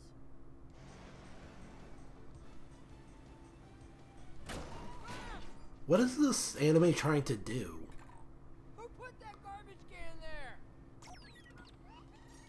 Is the idea that the movie that they're making is the Scott Pilgrim movie? Like the real Scott Pilgrim movie? If Scott won the fight against But it's called Scott Pilgrim's Precious Little Life. It's not called Scott Pilgrim versus the World. You live happily ever after. Young Neil may not be the brightest, but he has a vivid imagination. The ending's unrealistic. The Ramona flowers I know would be on to the next one. That was a long time ago. Feels like yesterday. Why are you here? Scott's not dead. Someone wants us to think he is. Who? Why? That's what I'm trying to find out. Is there anyone from my past who would do something this messed up? You think I'd kidnap some Canadian loser and fake his death? You willfully chose to join a league of evil exes. I need to know how evil you really are. Ha! We're not really evil. It's just branding. I know your reputation. You're a quintessential Hollywood bad boy. You can't judge me. You're on a quest to find a guy who was dating a high schooler.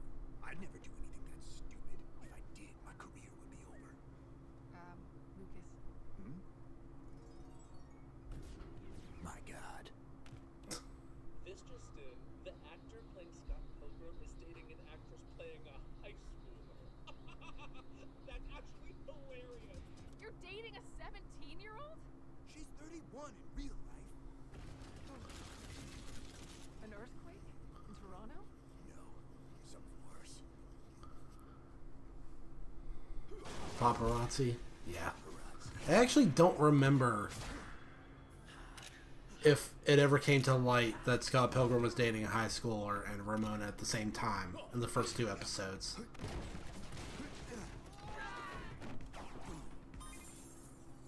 Ramona's not acting shocked, so... Go, I'll cover you. If you kill anyone in Scott Pilgrim's world, they turn into coins? I thought that was just the bosses. Well, I guess that's how it is in the beat 'em up. We have you surrounded, actor scum. Show yourself. What is the canon in Scott Pilgrim again? Are we moving towards the cinematic universe?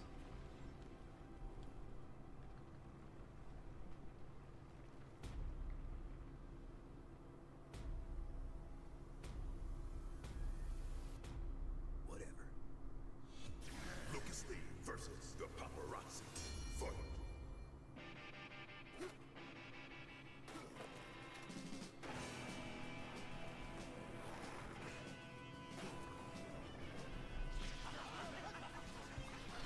This music's good, so it's probably copyrighted, and I'll just turn this down a little bit. Oh yeah.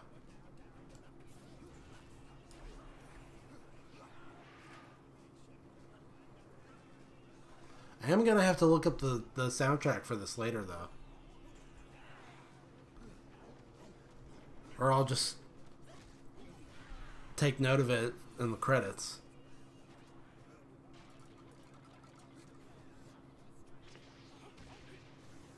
I am always looking for new music to listen to.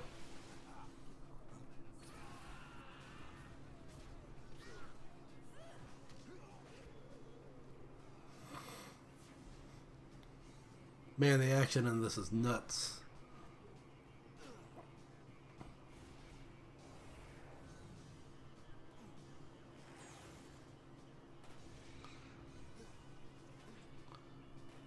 So it seems like as long as he's on his board, Lucas Lee is safe.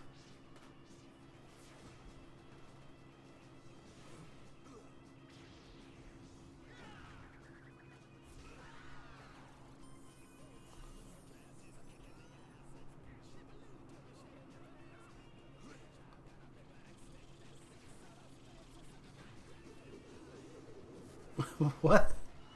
Psycho Crusher.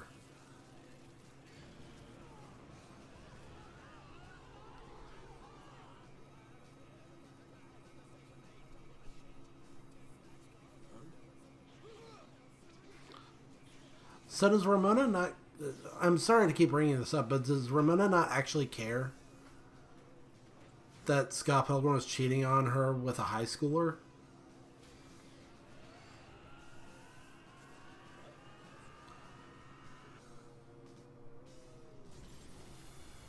Because that was a big deal in the graphic novel. Dang, this animation is getting nuts.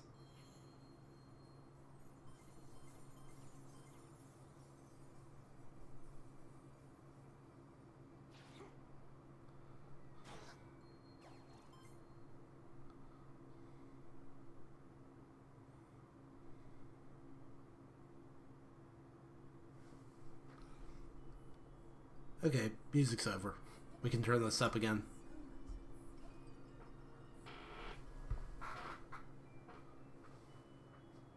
Need an assist? Why would you help me? What do you mean? I always helped you.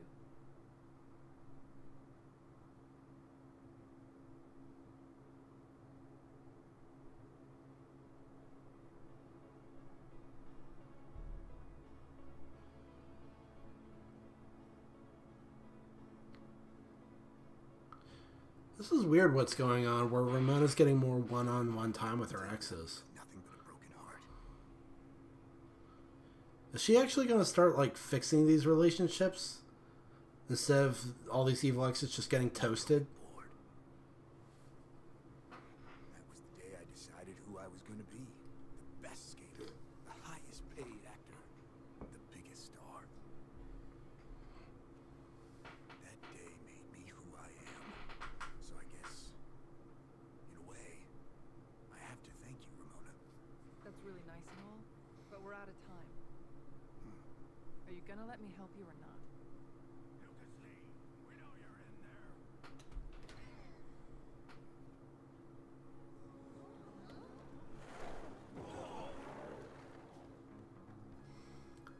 Let me guess, Lucas is in her little pack thing. Her little hammer space purse, whatever you want to call it.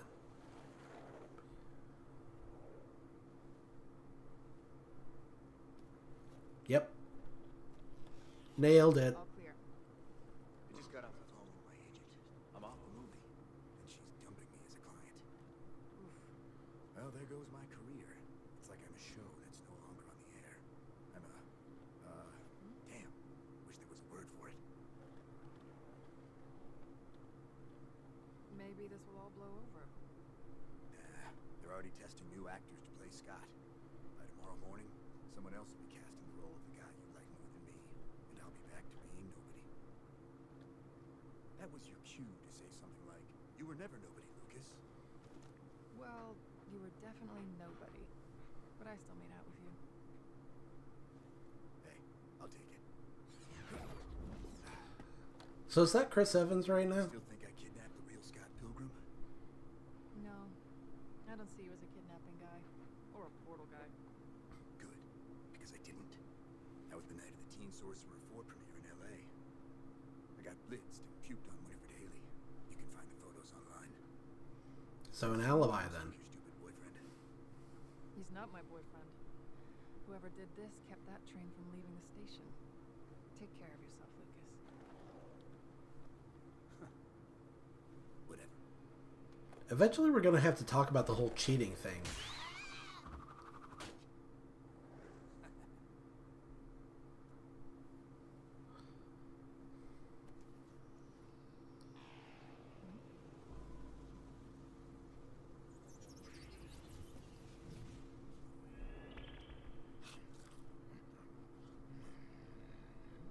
Vegan powers. Man, Todd's looking nuts. No. No, no way. Hello, I'm Todd Ingram, vegan, and I'm here to audition for the part of Scott Pilgrim. Scott Pilgrim? You mean the lead role in this picture? Well, good luck. Watch out, guys, vegan coming through.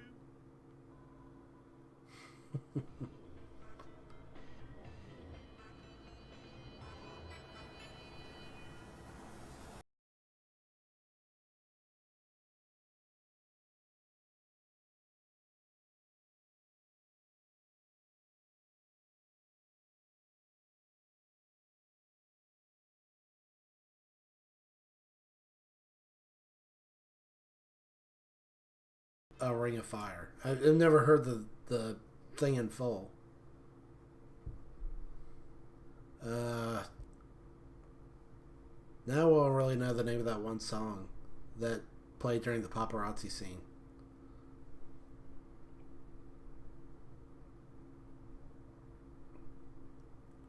If we ever get to that. Man, long credits.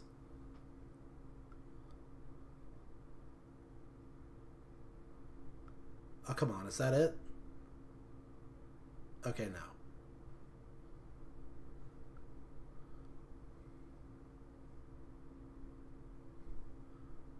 What was with that, where the credits were coming one at a time?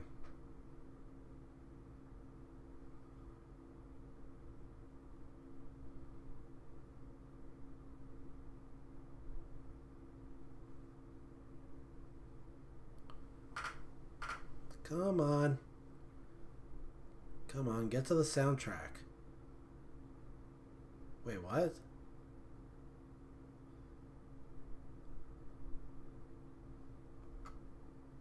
Because there's credits and then there's idents, but then the preview says that there's more.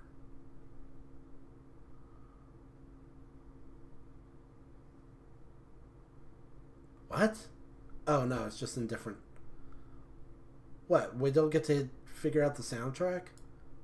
That stinks. Did I seriously miss it?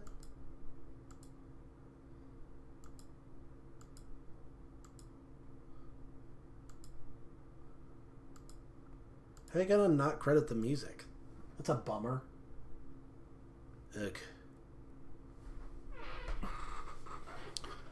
By the way, I didn't get to mention it before, but I was quite surprised at how many views my last stream got. Like, as much, if not more, than all of my previous streams put together. I guess Scott Pilgrim's still pretty popular. Or maybe it's people thinking that there was a new Scott Pilgrim that they didn't know about, when really it's just me watching the Scott Pilgrim anime that's been out for a while. And it's not really that new. When did this come out? Hold on a sec, I'm gonna look that up.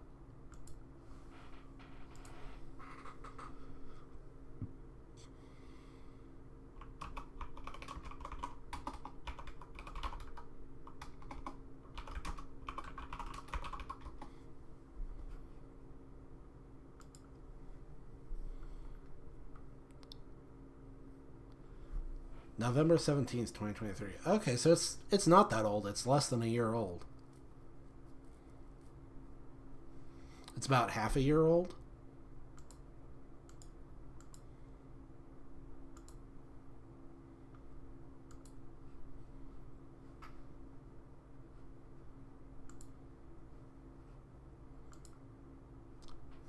And I almost forgot to, pull this up again. That would have been embarrassing.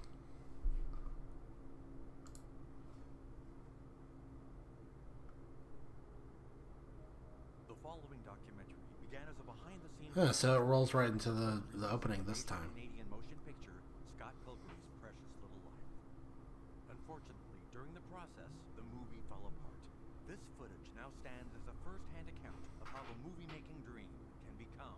a nightmare.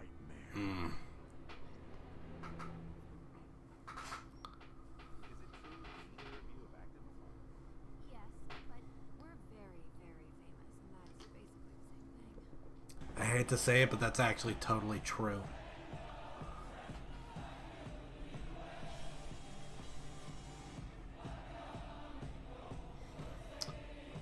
They're playing the song by Black Sheep.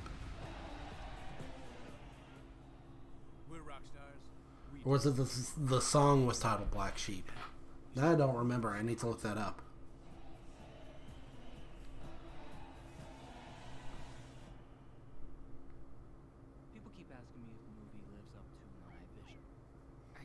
Black Sheep by Metric. This whole shoot, don't worry.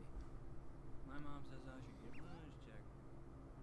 We're just trying to honor Mr. Neal's tremendous script, which I think is truly a tribute to this great city.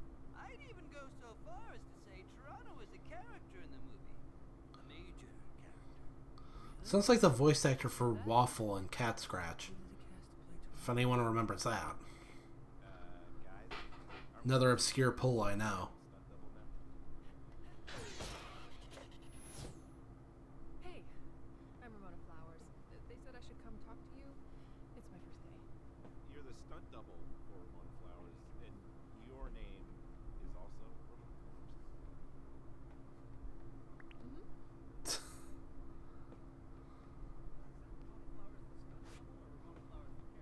I'm a physical person, but I never thought about stunt work. Turns out I'm pretty good at it. Ramona, Huh? when you're done up there, I've got another step for you. No problem. Great.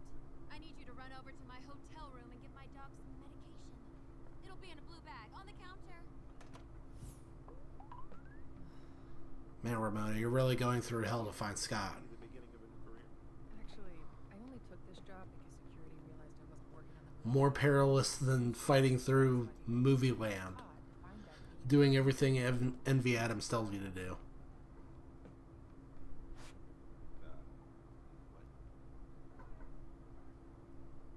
Alright, I guess we're gonna work on blocking while our diva Gaffer does his thing.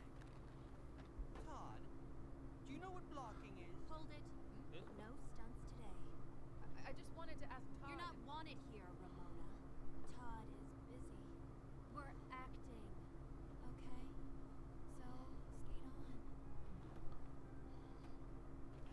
Jeez. See, the lighting in this scene is super dark to represent the darkness in Scott's soul. Young Neil, your glasses, Huh? Yeah, I finally got a prescription. they're sunglasses. Oh, wow. I was wondering. There's no precedent for the path you take, from heckling on the sidelines to co-lead in a major Canadian blockbuster. Can you speak to it? I decided the only thing better than being me was getting paid to be me. I beat Wallace Wells for free. Well said. Scott Pilgrim. Well said. Full life. Scene 43. Take one. Guys should consider streaming. I mean, that's basically what streaming is, right?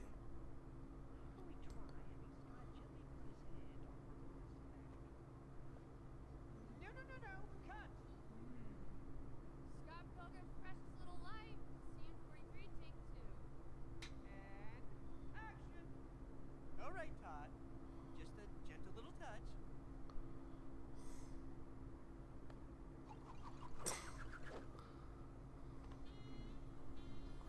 Movie set is kind of like a chemistry set. Some people just have too much chemistry. And what happens when you mix a bunch of volatile chemicals? You get an explosion. You do? That's dangerous. Why are we mixing volatile chemicals on a movie set in the first place? Scene 43. Take 18.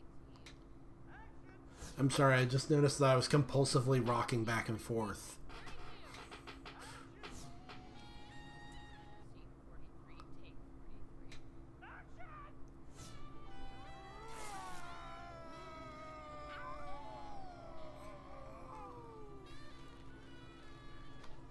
We've been together since we were 11 years old. Every day more magical than the last. Right, baby? It's not actually true, but okay. Partners, they never waver. That's true. No, it's not. Hey, buddy. It's not that bad. Maybe we just need to rethink the scene.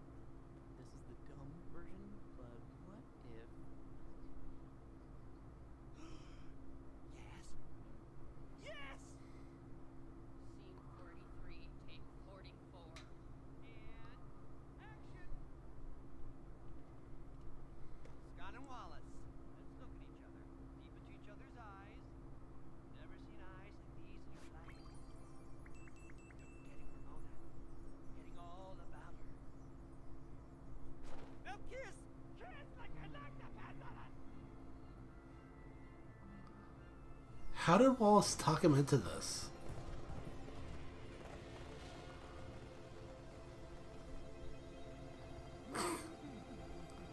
Cut! Corinne! I think we're onto something here, gang. Scott, Wallace, great work.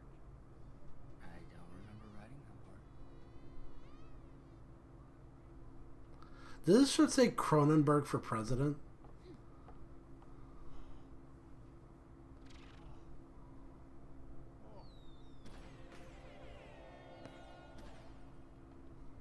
Ramona, would you do us a huge favor and give this to Envy Adams?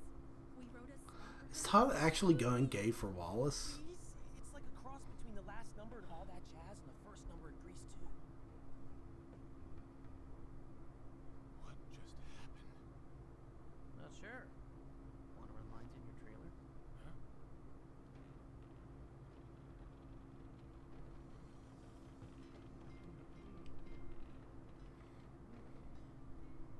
Hey, so quick question about the script. Man, Wallace is like an unstoppable seductor. Lines in your trailer? Lines? Trailer? He's my best friend. He's also apparently inexhaustible. For us, sure. We experimented with other people. He dated Ramona. I dated Scott Pilgrim, but he always came back to me. I'm his destiny. Me and Todd? Yeah. He went to my high school junior year. He told me the love of his life was waiting for him back in Canada. He also told me that he liked to live in the moment. That generally meant sloppy makeouts behind the school. Is it true he punched a hole? Well, that's messed up. Teleported to the moon and Absolutely. Yes, he did. The most romantic thing I've ever seen. The most horrifying thing I've ever seen.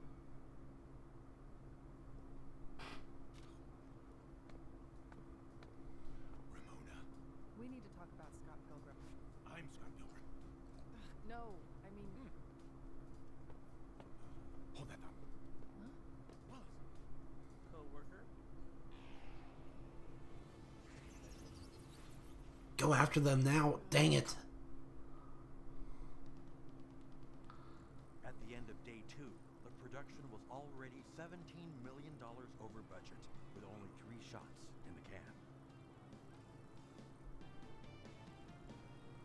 Today I have a big fight scene, but I'm really hoping to pull Todd away from Wallace for a few minutes. They always seem to be running lines in his trailer. What's it like working with Wallace Wells? He's taught me so much about acting. No, about living. What can you even say about a man like that?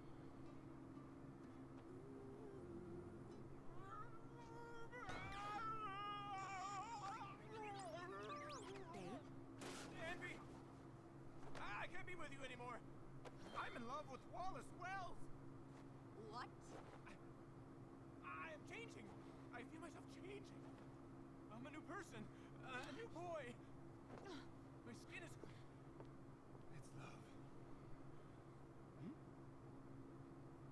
She's walking away. I thought she'd be happy for me. Todd, what happened to all that vegans never waver stuff? I never said that. I said vegans never wafer. We don't eat wafers. That's true. Never waver. Never waver. Never waver. Look, any rumors about me having a very hot on-set affair are just rumors. I'm... That are true. Excuse me, I'm talking to the camera here. Tell him what you just told me.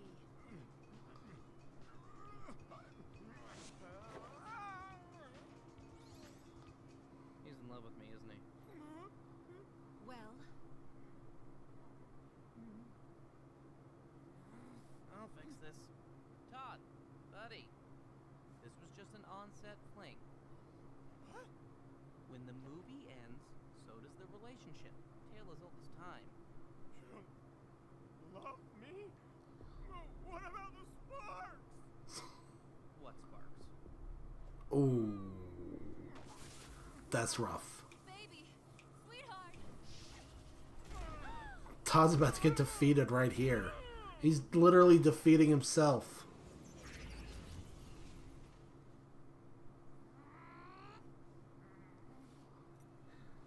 Wallace Wells. You broke my boyfriend. Prepare to die.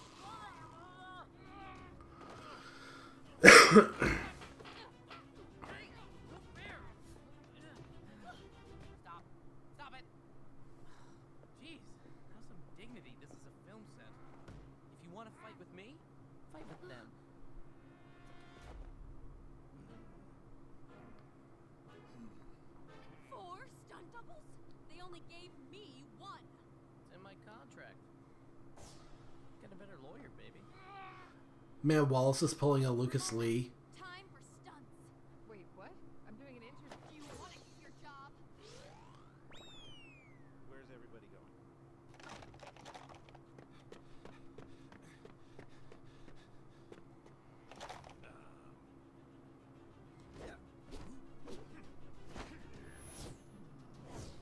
Wallace Wells versus Envy Adams.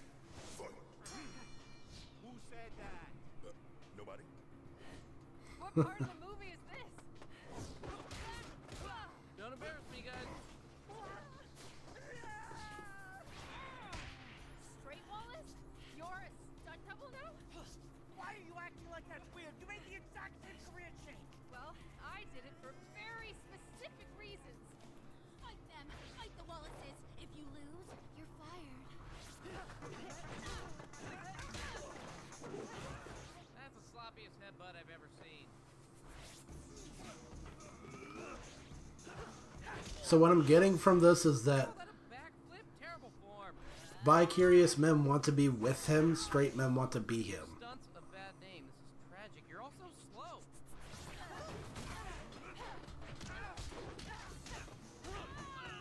When's the last time you hit the gym? Too many French fries. Come on, man.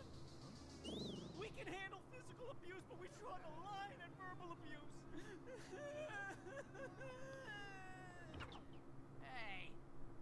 Well, well, well. I guess now it's time for you to fight your own fight. But not against me. Against Ramona. Okay, time out! Cut! Why does your character want to fight Wallace in the first place? This isn't for the movie. This is for real life. I broke her boyfriend. You and Todd? No more stunts. Where is he? Todd, we need to talk. Well, at least the camera isn't shaking as much. Oh, Todd. Breaking vegan edge? Step inside.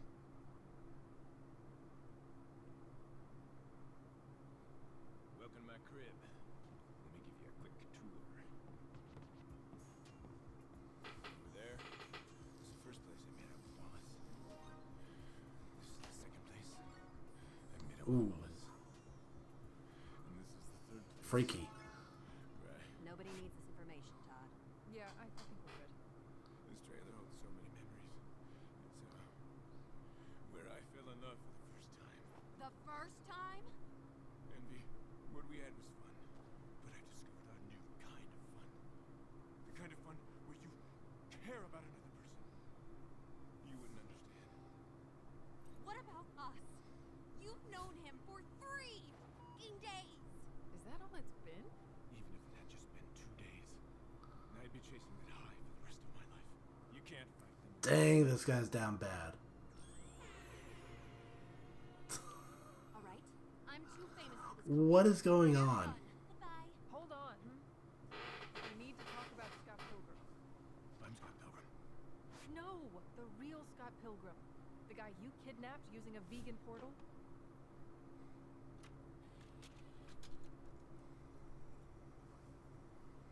Here. I don't know if you did this alone or if Envy put you up to it. No one puts me up to anything. Only I put me up to things. Could be another vegan. All right, but it's better than anything Todd's ever made. I mean, look at the thought that went into it. The craftsmanship. Todd didn't do this. But I'll allow it. Now the P-bar's back. You spent 3 days following my orders because you wanted to show Todd a video of a portal. You have no other limits? Chip, looks like you're never gonna find him. Maybe you should give up. Sometimes you just need to leave the losers in the past. Doesn't Todd have any vegan connections?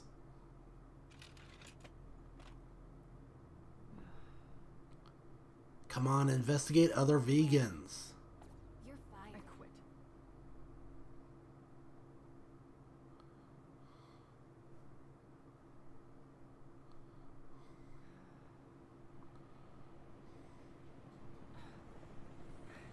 Oh, now what?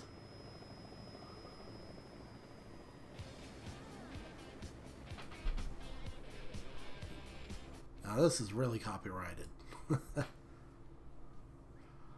Oh my gosh. It's Matthew Patel. Cosplaying as Gideon Graves. Yes, sir.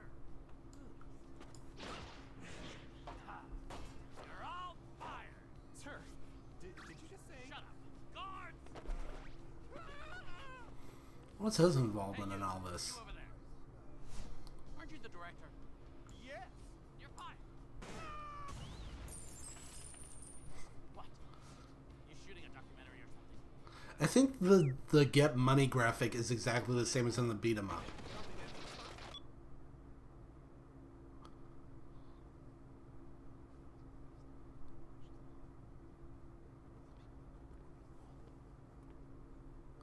Ollie, go home. Take off.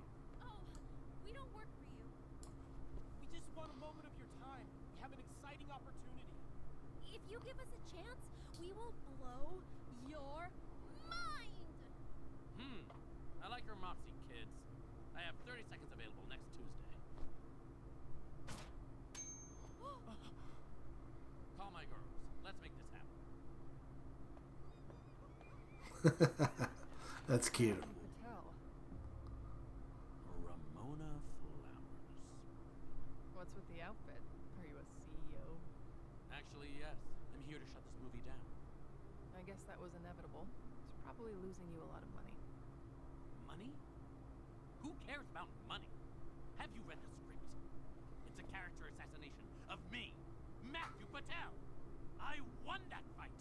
I punched Scott Pilgrim to death. Well, you didn't actually punch him to death. Someone kidnapped him and made it look like you won. Huh? Oh boy. Didn't win. No. He's not dead. Nope. Is he mad at me? I don't know, dude. I'm trying to find him and figure out who did this. But you know I took my newfound confidence from killing Scott Pilgrim and went back and defeated Gideon, right? I'm sorry? I went up against Gideon and won it all. 2 record labels, this movie studio, 14 animal shelters, and the League of Evil Exes. The Empire's mine, and I plan to keep it. I won't make the same mistakes he made. I won't end up where he is now.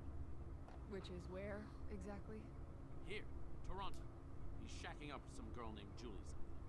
Did you know Gideon isn't even his real name? It's not? No, it's Gordon. Gordon Hughes. What? I don't know what to say. Knew about that guy was a lie. So Matthew's not responsible. Doesn't know what was going on. You know her? He doesn't know that he didn't win.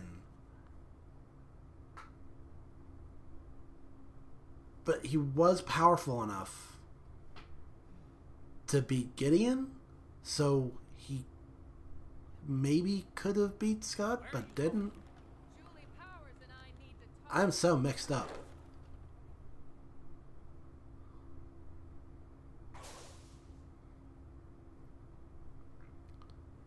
And the Katayanagi twins still have not made their grand entrance, by the way. The robot's been skulking around for, what, like 2 or 3 episodes now?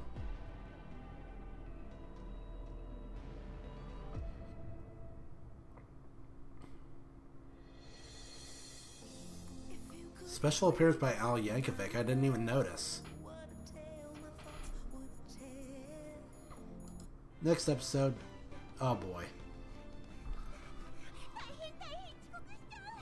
遅いってすぐ落第なんてできないもんね。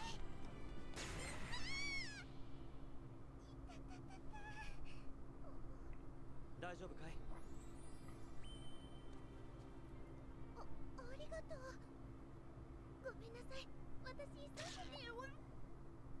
みっともない走り方してカバがぶつかってきたかと思ったぜ。人を引く前に気をつけろよ。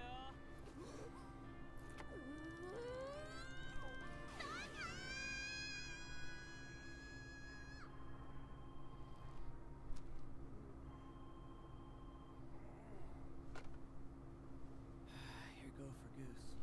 I'm looking for Graves. Gideon. Who the hell is Goose? You've reached the adult formerly known as Gideon Graves. It's the Goose now. Gordon Goose. That's cool. You know, my name isn't Lucas, actually. not even remotely the same thing. Never mind. What can I do you for? Well, here's how it goes. I've lost everything. You've lost everything. Hey, he was talking about how he wears no fear shirts. Now you want some. Funny how I remember that detail. You in the lurch after Matthew, but if you could find it in your heart to forgive me, Forgiveness is what you want? Well, I have something entirely different in mind.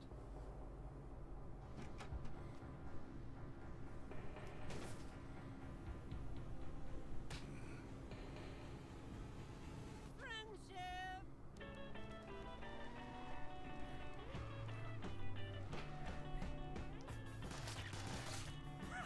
Ooh, this song also sounds super familiar.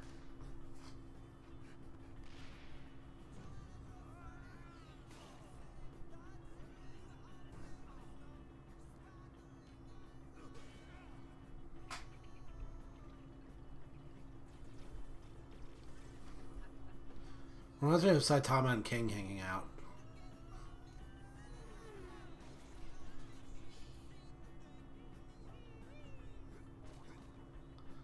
Man, they totally trashed Julie's place.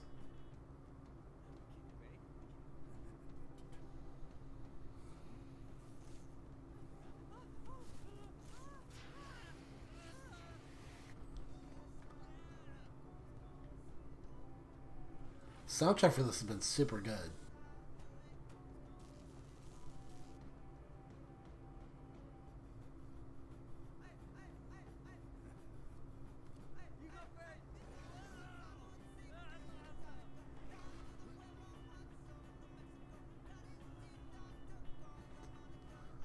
Oh, yo, Skater Gideon looks sick.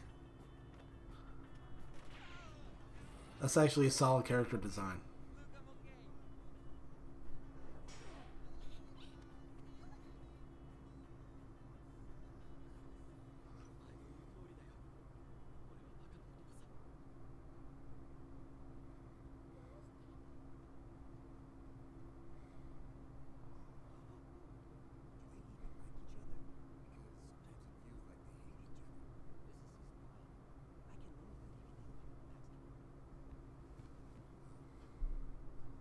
Yeah.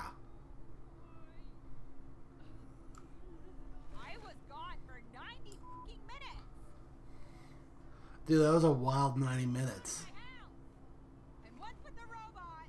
What robot?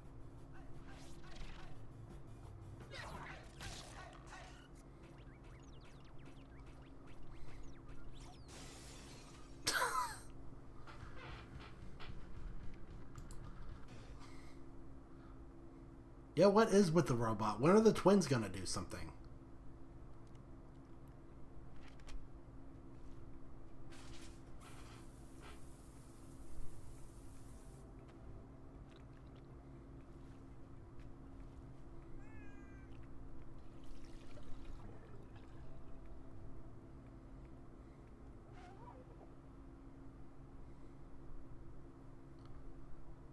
That's not that different from her hair last time.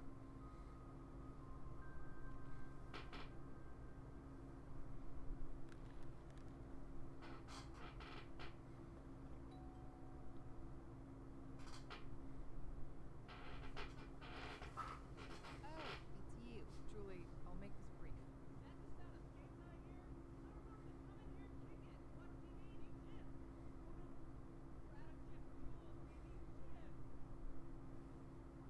So it's you and Gideon now.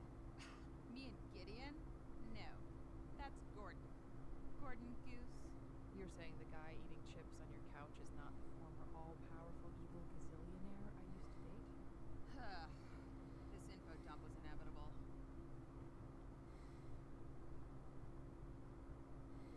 Be back in a bit, baby. Okay, bye. I'll miss you. I'll miss you fucking more. Okay, maybe they are a dynamic duo. Red makes you think. Does it? Doesn't everything? Too vague. Red makes you fall.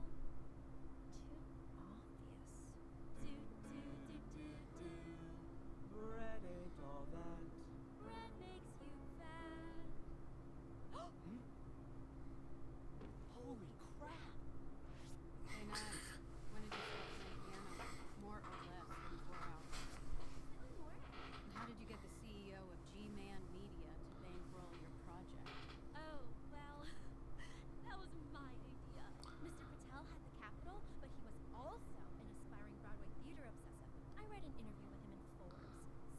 Oh yeah, he was like a drama student. Man, I can't tell where any of these character arcs are going. I know exactly what to say.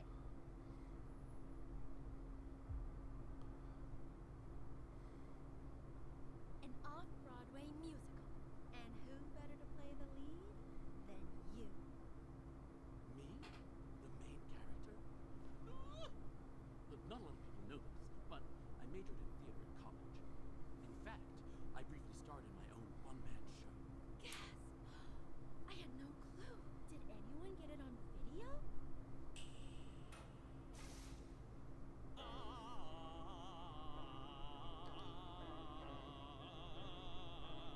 Agony, misery, whoa, though it's different for each. Always 10 steps behind, always 10 feet below, and she's just out of reach. Agony! Wow, impressive. Yeah, impressively bad. Got the job, Steven?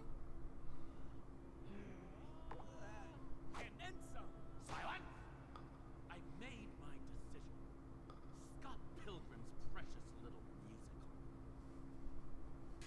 The Go Project!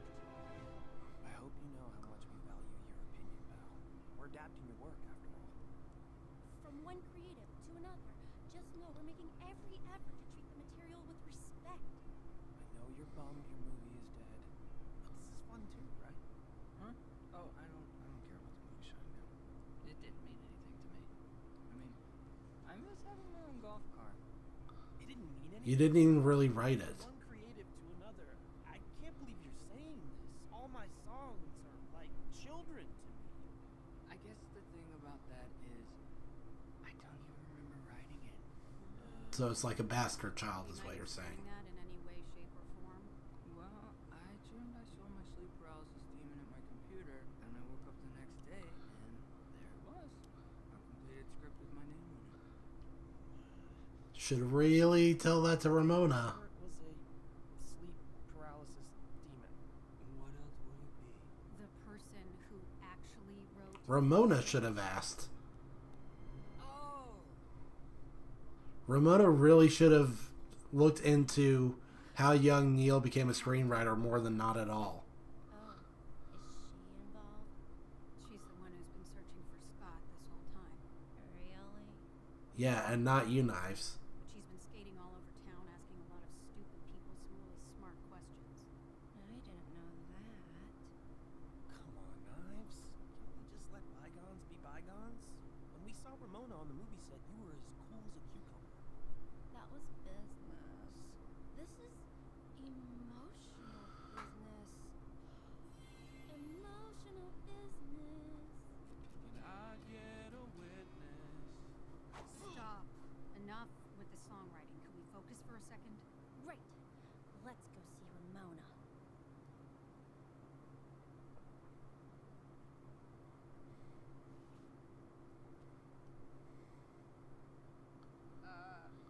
Gideon and Julie? Please, Gordon Goose would never. Can you please explain this Gordon Goose thing? Well, when I was in high school in North Bay, Ontario, Gordon Goose was the weirdest kid in my year. His glasses were too big for his face, his clothes fit funny, even his He hair still was wore wrong. no fear Everyone shirts, called him though. Fearless because he wore those no fear t-shirts every day. I guess he started taking that name a little too seriously. Fearless is a One day sick after nickname, class, though. He presents the most popular girl in school with a 12-point business plan as to why she should date him. They call me fearless. I have no fear of the sting of rejection. Therefore, there's no downside to me attempting this.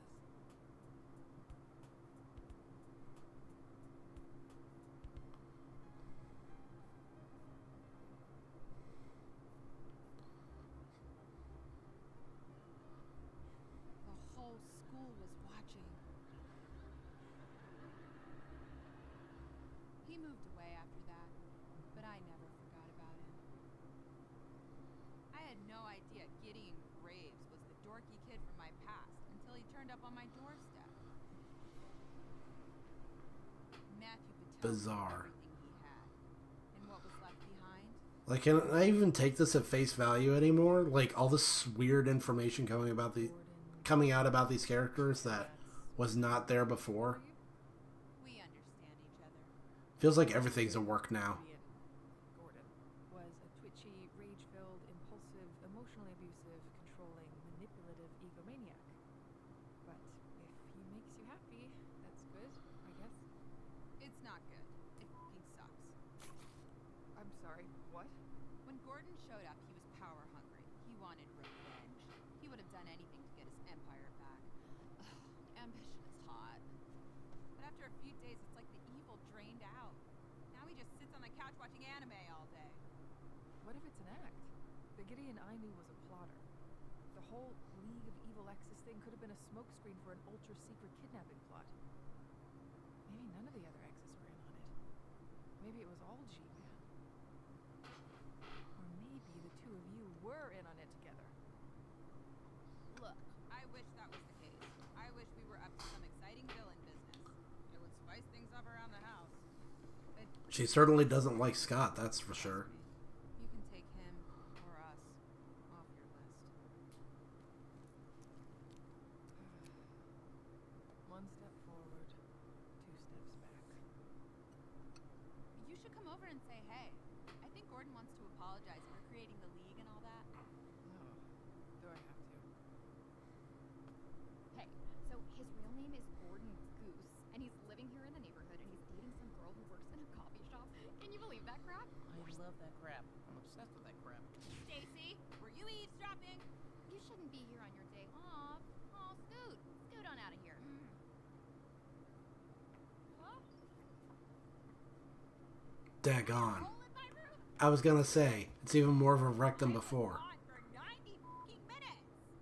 What did you do to my house? And what's with the robot? What robot? Where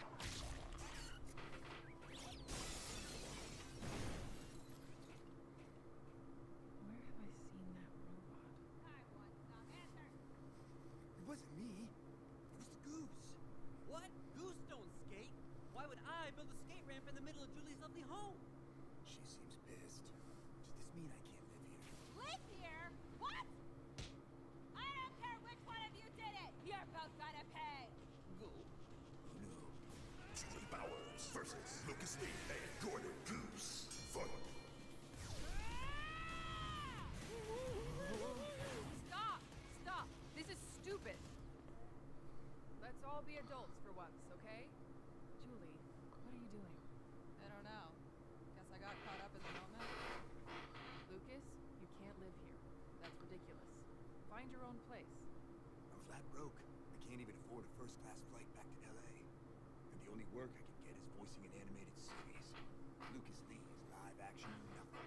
You might need to open your mind to other opportunities.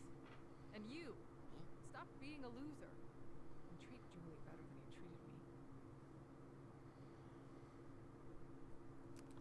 Hey, that robot with the lampshade on its head, where have I seen it before? During the movie shoot, he was spying on me in my trailer. Not there. Somewhere else. You know who made him, right? That's their special little guy right there. The twins. I gotta go. Are the twins finally getting involved?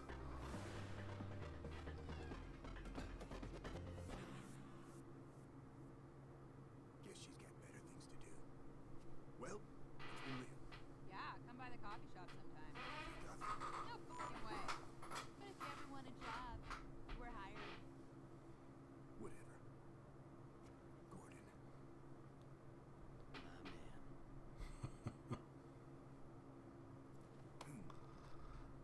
I mean, their friendship has actually been like the highlight of this series so far. Do you think I'm a loser? I don't know, Gordon. Sometimes, I guess. Well, what if I said that while it seemed like I wasn't doing anything and was throwing a pity party,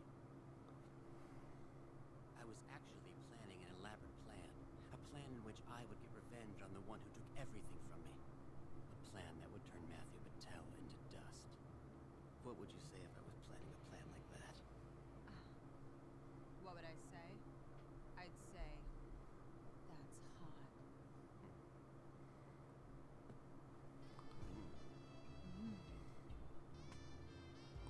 Man, Joey's becoming a straight up villain, huh? Right away.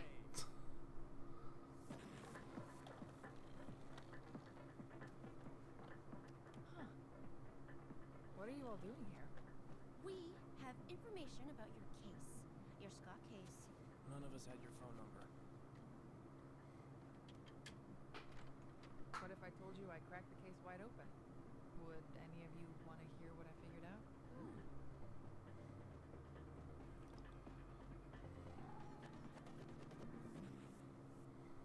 This is my favorite part of every whodidit. The part when you find out who did it. It's who done it. If anything, it'd be who's done it. I would know. I used to be a writer. Okay. As you all know, Scott was taken from the scene of the rocket by someone who faked his death. I've been trying to figure out who did it, why they did it, and how they did it. And now, I know all three. Let's start with the who. By now, most of you know about my past. I've dated a lot of people who were suspect. That's a similar word to suspects. Wow! Yeah, wow. 5 exes have been eliminated from the list. Matthew Patel, Roxy Richter, Lucas Lee, Todd Ingram, and Gideon Graves. Gordon Goose. Not that it matters. Okay, so 7 exes. I mean, G-Man is still evil, but it seems like he's more concerned with what Matthew's doing. The twins. Ken and Kyle Katayanagi. They were my TAs in Robotics 101. Ken is 30 seconds older. Kyle's the hothead. And that leads to the why. They have the motivation. It was my second semester of college. I didn't know what I was doing. I was a kid. But to the twins, I was fresh meat. This year's girl. There were a couple of players, and they wouldn't leave me alone. See, we know the least about her relationship with the twins. So maybe I got a little bit of satisfaction when they figured out I was playing them right back. See, I was dating both of them at the same time. Damn. Damn, Ramona. Sounds familiar. Familiar? To... Someone seeing someone, and also seeing another someone, and neither of the someones are aware of the other someone. Oh, Scott. Us. Hey, can we get back to the who did it? Right. The how is a vegan portal. No, I want to go back to the conversation with Ramona and Knives. It's important. Far exceeded the power level of my only vegan ex. And that made me realize, what's more powerful than a human vegan? 2 human vegans? No, a robot vegan. A robot that's never eaten meat. A robot that's never had any dairy. A vegan without the inherent flaws of humanity. A vegan created by the twins. Huh? I remembered where I saw that robot before.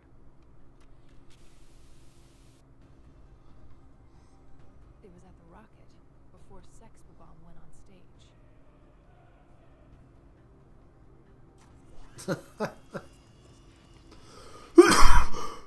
Before Scott disappeared.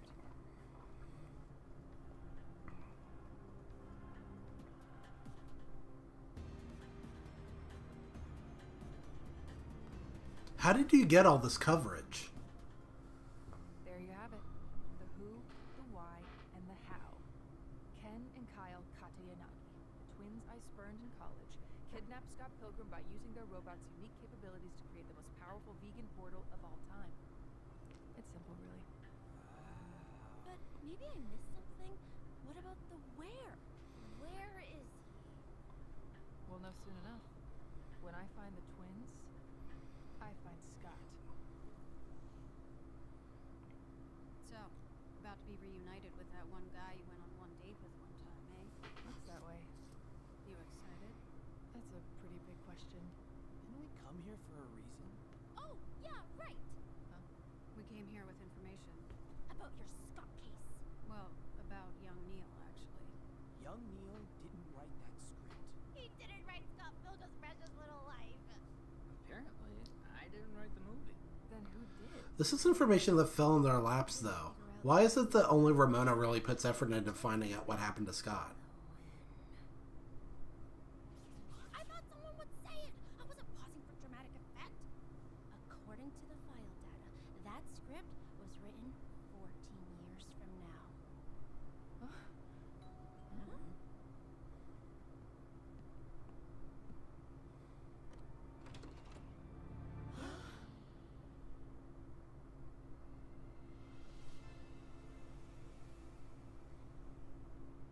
Hey, Scott? Where have you been? Was it the twins? Their robot? The vegan portal? Are you okay? I'm okay. And yes, it was the twins. And the robot. And the vegan portal. But someone else was behind the whole thing. Someone else? Who?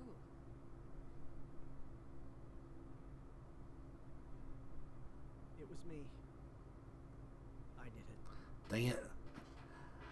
I suspected, but I didn't call it.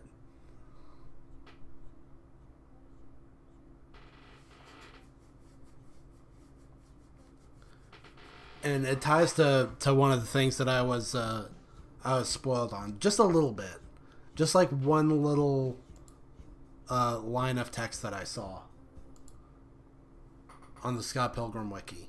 I obviously won't breach that for anyone who's watching this with me, who doesn't want to be spoiled. But yeah.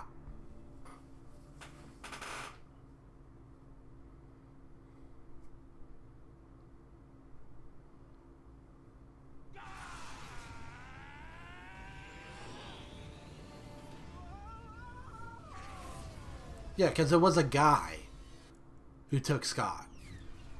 It was a guy who didn't look anything like the twins. And he didn't look like the little robot guy. Yes, time travel.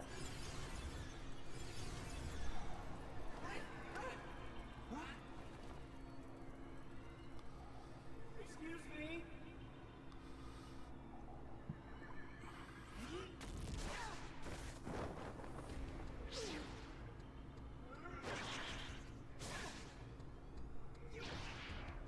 The guy with the cool character design.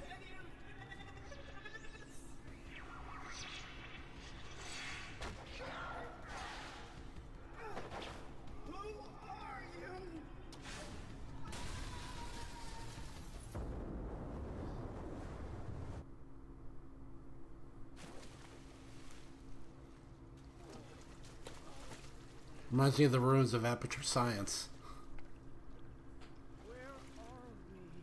Toronto, Canada. When are we? The future.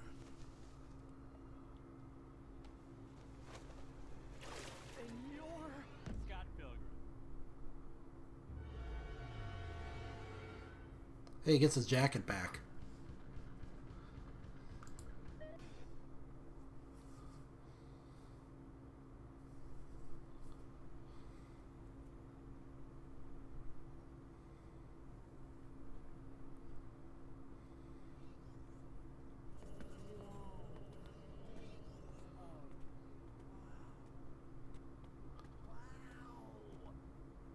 So we actually make it past 25.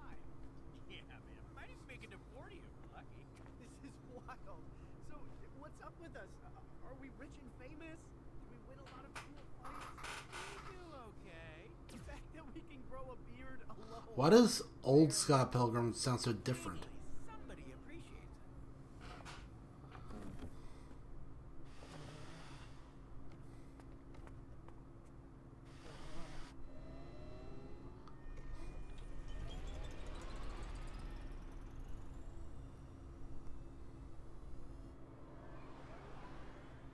This is kind of a cool setting. It's like post-apocalyptic, but also everybody's kind of chill about it. Like everything's overgrown, but at the same time, people have kind of already picked up the pieces. We live here? No way. Yes, way. Here, let me show you our house. What if it turns out that's not actually old Scott Pilgrim, and it's another work?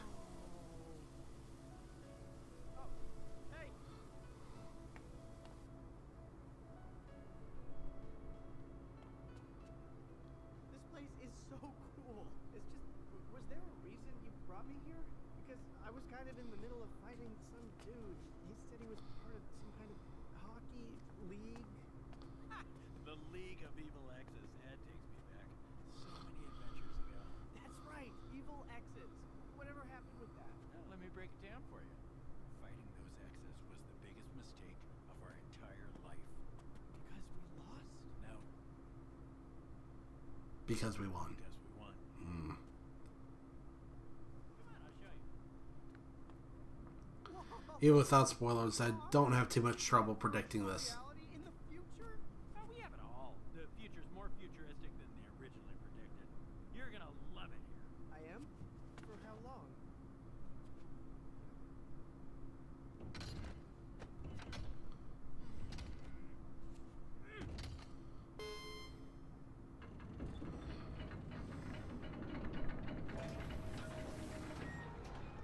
Welcome to the VR chamber. Where is this going? When did Knife Chow get here? Go.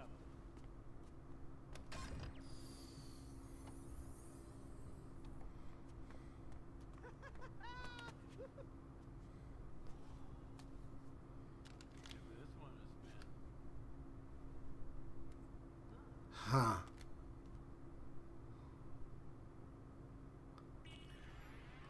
I like how the platform is shaped like the Virtual Boy controller. Me and Ramona? How did you do this? Oh, it's so easy. I paid some nerd on the internet. That's that one guy. I know him. This is the League, eh? They don't look so tough. That guy just skateboarded to his death. God, they're chumps. 7 deadly chumps. Wait, is that our ex? What's she doing here? Do we have to confront our past or something? Because that sounds terrible. I'm telling Oh, we still don't get to meet the drummer with the bionic arm. What? You punched a girl in the boot? Circumstances beyond my control. So Ramona dated a robot. That's progressive. No, she dated the twins. They're humans. What is this? Another red flag, pal. I don't see any flag, and it's all red. No, it's figure of speech. God. Oh, we get married? This is really sweet, actually.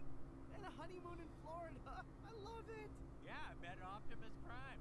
Optimus fucking Prime. This is a really nice project, man. Oh, that looks like the one scene in the beat 'em up. Ignore that one. I told him to take that out. Next screen. The next one is what's important.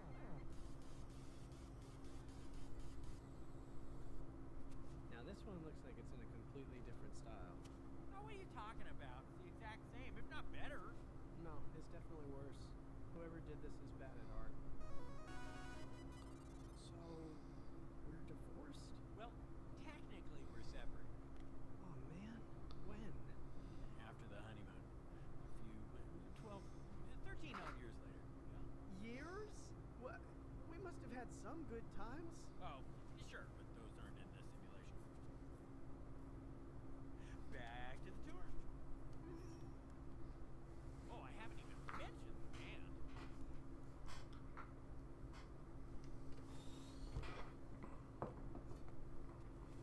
Sex Bomb is still going? Cool. Sex Bomb? Ugh. No, ancient history. I'm talking about my new band, Poppin' Twinbee.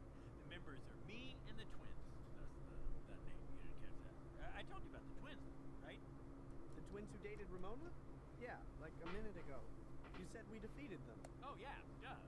We kicked their ass, but after they respawned at home, I guess they learned their lesson or whatever. Bad guys turned into great guys. You'll learn that on a later adventure.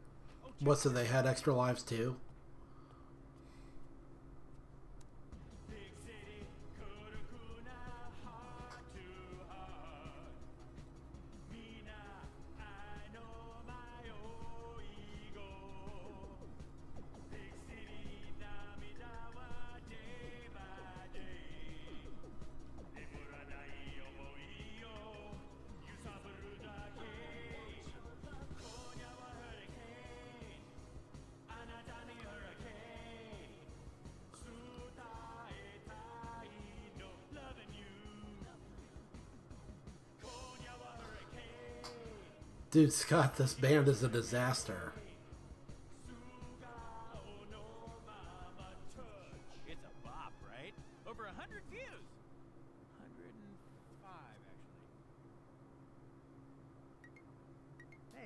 Why is all of old Wallace's old stuff in our garage? Our garage? Oh, when I said our house, you thought I meant me and you. Knock, knock. You boys want some iced tea? 2 Scotts. Yikes. Nobody mentioned Sonic the Hedgehog. It's not what it looks like. Why is Wallace so much older?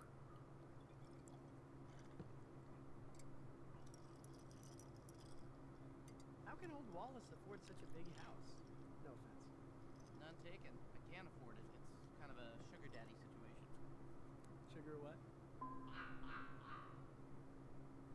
My husband is... Don't. Oh, it's not a secret. He's not ready. I haven't prepared him. He's gonna find out one way or another. All right. I didn't want to do this so soon, but he's right. Somebody needs to tell you. Wallace's husband works at Nintendo. Where they make the video games? Yes. Does he get every game for free? Yes. He doesn't. That's not true. It's true. They get every game for free. I knew it!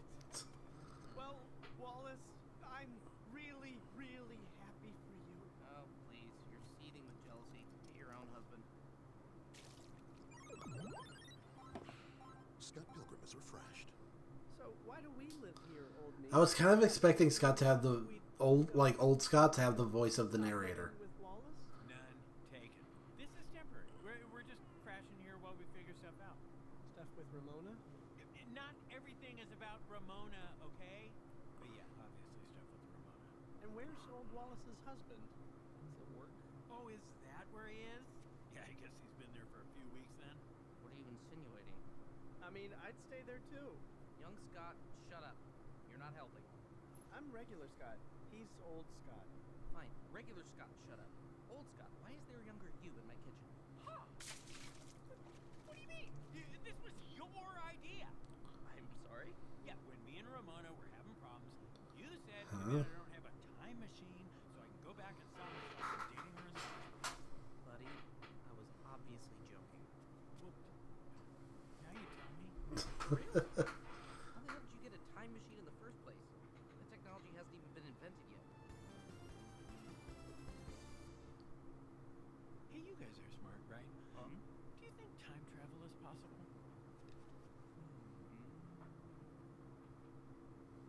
He's retired. If Robot 01 was disconnected from the space-time continuum, he would experience the entire duration of his existence simultaneously.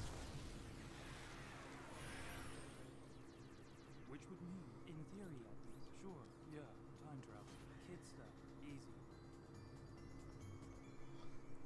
Was that seriously the end of the... That doesn't really make any sense, but okay.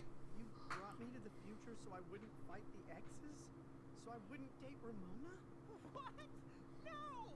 I just wanted someone to play 2-player side-scrolling beat-em-ups with, dog. I don't think that's it. Yeah, okay, all right, yeah.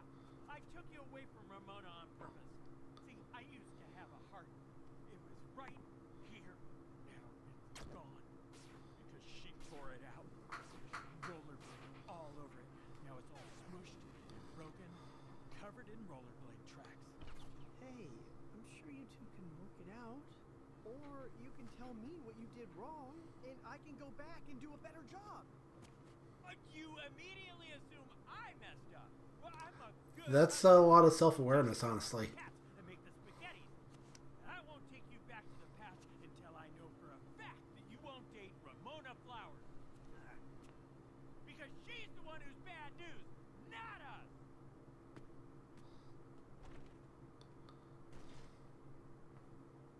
Is old me okay?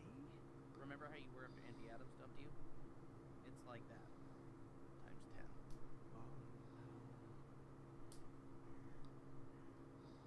Life's a funny thing. I'm sure not where I expected to be when I woke up this morning in Ramona's bed. But it's not all bad, I guess. Hey, I'm Scott, by the way. Didn't I see you at the Rocket back at our show in the past? I know that was a while ago for you, but did you happen to get any of that on video?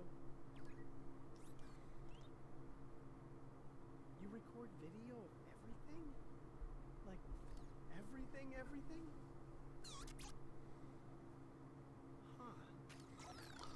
And this one throwaway robot is turning out to be kind of a big deal. Let's start with the moment I left.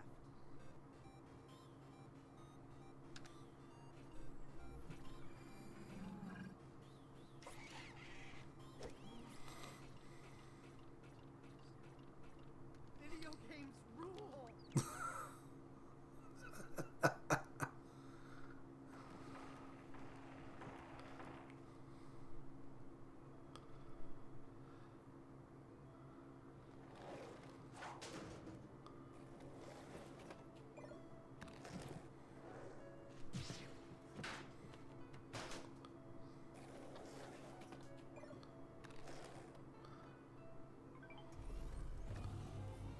What's with the masks? It's not hazardous outside, is it?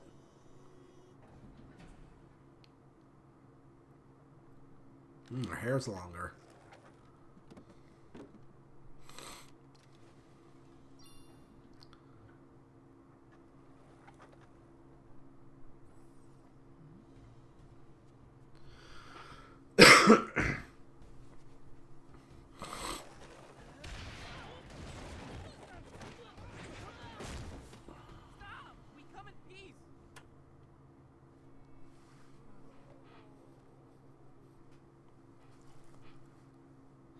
Sorry about this. He kept asking to see you. Very annoying. Anyway, he's your problem now. Hold it. You're not going anywhere. I heard about old Yu's idiotic time travel plan. Sort of thought it was a joke. Convinced himself to stop being obsessed with me as he met himself. That's why I came up with a backup plan. A few years ago, one of your dumb friends wrote a memoir. Scott and Ramona and me, my precious big life as Scott Pilgrim's best pal by old young Neil. Huh. What? I read it. Decent love story. Could have used more Wallace. Scott and Ramona loved each other very, very, very, very, very much. If old Scott was going to erase everything, I wanted there to be some way for you to discover our story. So, I sent it back in time. You have a time machine too? They're made out of parts from an old DeLorean. When I hit 88 miles per hour, I traveled through time. I don't know what that is in kilometers. Okay, I get the plan in theory, except Scott doesn't read books. Yeah, but I thought of that. So I moved some scenes around, combined a few characters, and before I knew it, I had a tight little screenplay.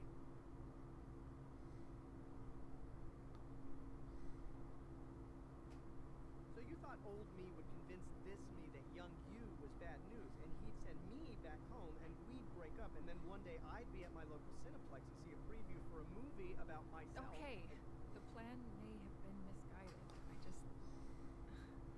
I had to try. I mean, he's the love of my life. Then it wasn't misguided. Scott, the plan was a disaster. The movie fell apart. Careers ended. That's not the story I saw. Huh?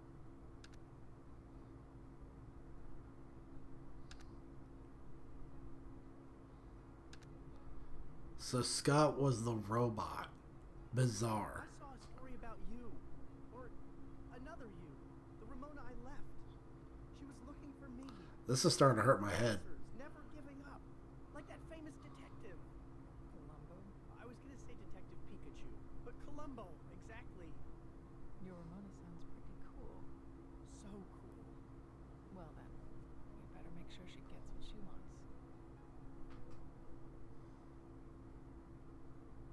Goodbye, old Wallace. Love the new hair. Call your husband. I agree. Looks hot. And you should call your husband. Don't tell me what to do. Thank you. You do look hot.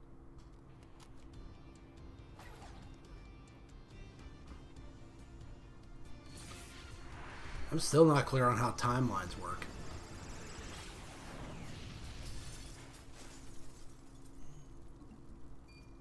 Hey, baby. Miss me? How's work? So that's why you're steaming. Wait, is future me here? I was just gonna drop him off, but figured I'd stick around long enough to say hi. Well, hi. Are we still not going to talk about why they divorced?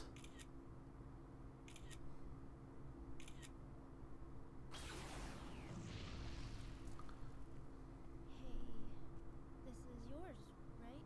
Oh, thanks, Knives. While we're talking, FYI, I met someone. So I've gathered. I'm really sorry. I probably should have told you sooner. It all just happened so fast. And maybe this isn't the best time to have this realization, but I probably shouldn't have been dating you in the first place. Apparently a 23-year-old dating a high schooler is frowned upon by society. Scott, I'm glad you're alive. But I'm also glad you died. It gave me a lot of space to reflect and grow. So, thanks. Anytime.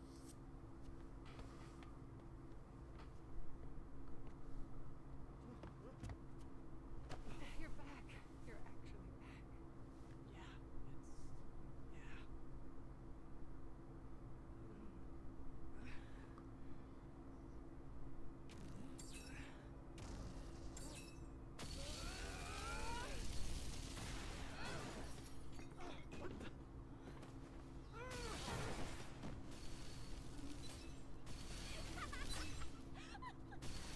Wow, that really sucks. I'm sorry for laughing.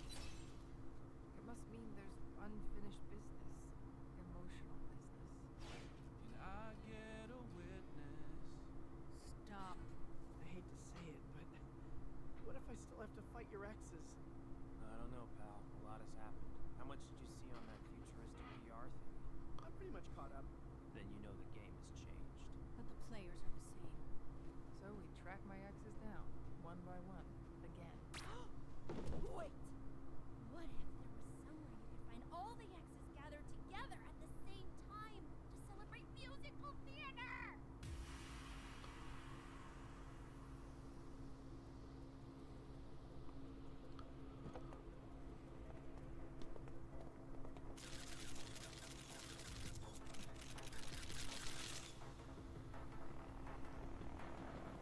What the heck is going to happen?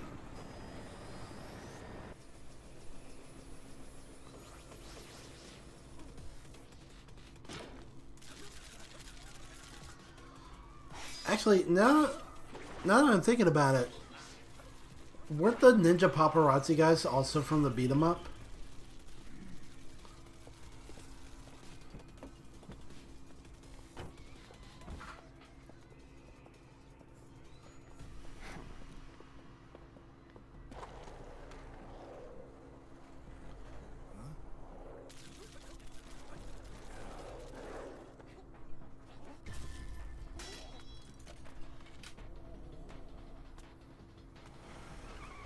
That was cool. The idea of just looking at them and their cameras fall apart.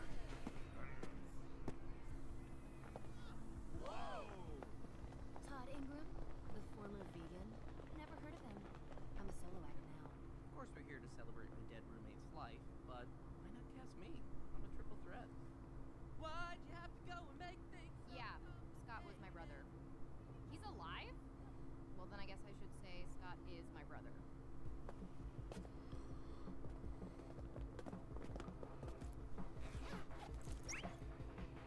Everyone have their tickets? Knives has her classic look back now. Then it's time for the big finale. Actually, everyone does.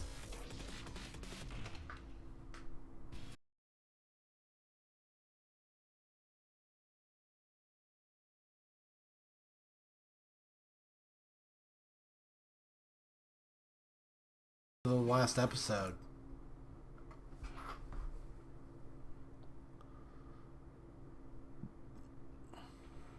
Well, I guess I'm still really curious about why they divorce in the future. That's a 6 set.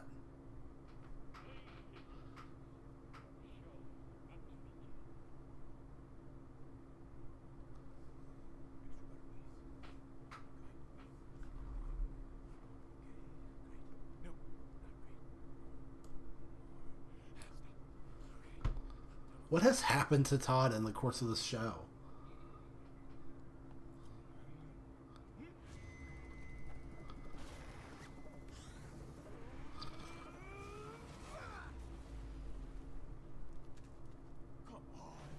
That's number 3 Todd Ingram, right? The vegan? Let's fight! I think that music was from the beat 'em up. Don't make me laugh. And I'm vegan no longer. I had a cheese plate for breakfast, lunch, and dinner today. You owe me a new tub of butter. I mean popcorn. And you didn't create this weird force field between me and Ramona? Dude, for your information, I've got a new obsessive love interest. Hey, you were Walter's roommate. Tell me everything. When was he born? What's his middle name? Does he have a favorite vegetable? Move on, Todd. I'm not interested in curds and whey. There were sparks! Sparks! There's no such thing. Oof, daggone. I had that dream again. Oh, hi. Wallace is pretty cold. Scott Pilgrim, do not be throwing hands at me right now. This is the biggest night of my career. I shouldn't even be wasting my voice on you. So,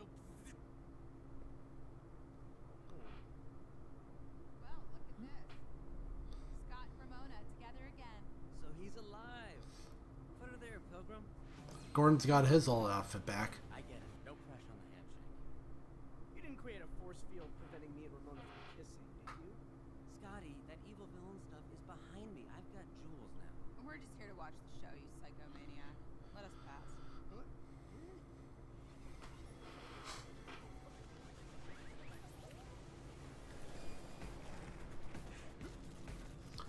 Why does Lucas Lee always have the best animation? Come on, fellas. Don't make this about me. Let me tell you about Broadway bad boy Matthew Patel. And I'm not sure if I said it, but that Get Money graphic really seems like it's from the beat 'em up. Hey, Evil X's. Do either of you know anything about this force field thingy, and would either of you like to fight about it? Nope. Come on. Let's go watch a stupid musical about a stupid guy. Scott Pilgrim. Oh, excuse us. We were just reading aloud. Scott Pilgrim's precious little musical. We're not here to fight. Our robot says we're all bros in the future, so later, bro. So it probably wasn't them then. At least... Wait, nobody? We've ruled out all my exes. What the hell? No fights? No kissing? This finale sucks.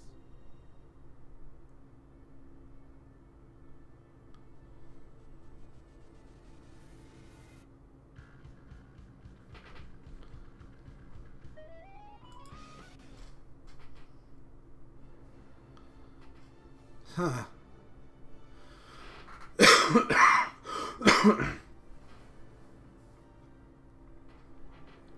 I'd have to guess it's old Scott Pilgrim. I'm here to support the two of you. I mean, that's still some unresolved business there. We still didn't get an explanation for why they divorced. Scott Pilgrim. So you got the girl. You gonna kiss her or what?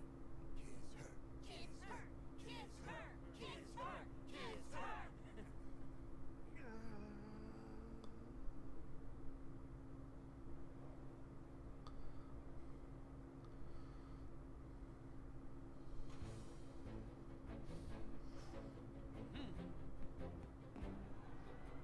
I'm Scott Pilgrim. I know. Shut up. I had that dream again. I didn't care the first time you told me. I care even less now. The girl with rollerblades and rainbow hair. How do I tell you? It's been a while since Ramona's changed her hair. Are evil. Skater meets actor. Vegan. Rock star. Mogul. Tight evil. Mother. Spider. Bread ain't all that. Bread makes you fat. What's wrong with that?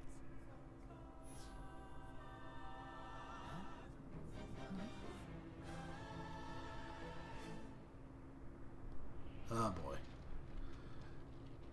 It's the time portal from Onimusha 3.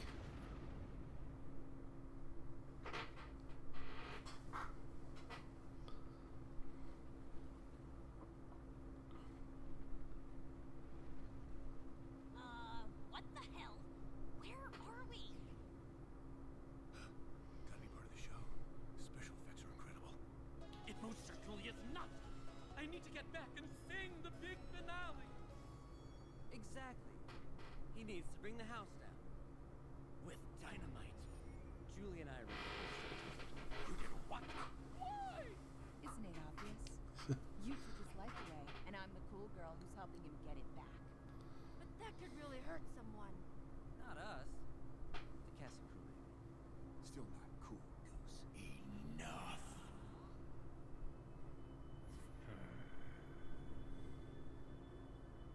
Scott? But old.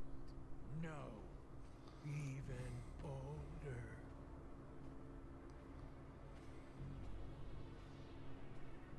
Even older me. How you doing? Love the white hair. See, now I didn't know about this.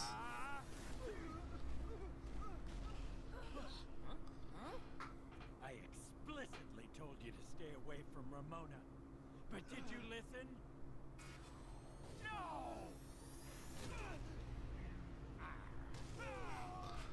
Yo, animation going hard now. Are you gonna explain why you divorced? Must be love. Hey, give us a kiss, you two. Let's see those sparks. The force field. It was you. Ah, duh. Yeah, I tried to convince you to give up on Ramona, but if you didn't listen, I had a backup plan. I put nanomachines in your drink, developed Nanomachines. coded to Ramona's DNA. You'll find the AK fields they generate to be quite impenetrable. AK fields? Anti-kiss. That one was obvious. So why are you here fighting us? You've already won. I'm here because winning didn't change anything. You still end up marrying Ramona inexplicably. You and all your stupid friends must team up at some point in my new past and figure out how to dissolve the anti-kiss fields. My new memories are kind of fuzzy, but that made me realize all my plans were too complicated. It's time to do what I should have done in the first place. Rip your... Sir, I respect the work you've put into this villain plot, but I have my own villain plot going on. So please, send the rest of us back first. We've got no beef with you. But what if I have a beef with you?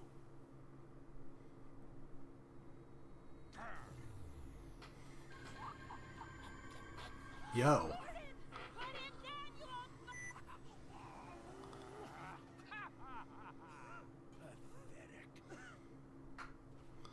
I think the beef with you line is a reference to the movie. Kicked me out. I began my training.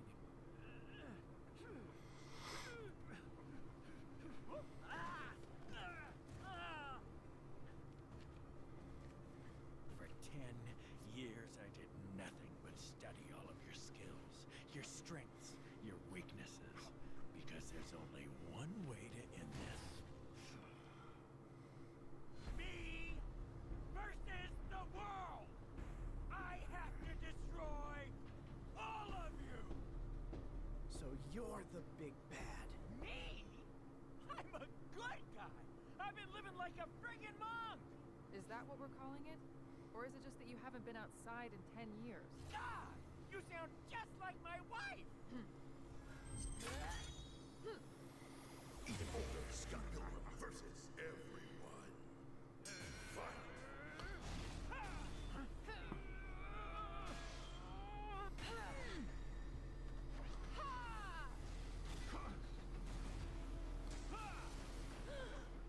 Dang.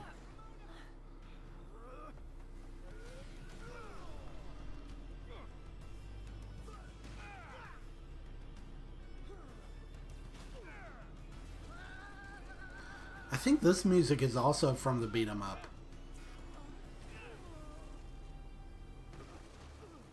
From when Scott fights Nega Scott. Ramona, are you okay? Got anything to Like, maybe not exactly the same, but the leitmotifs are there. Or is it leitmotifs? I'm not sure I know how to pronounce that.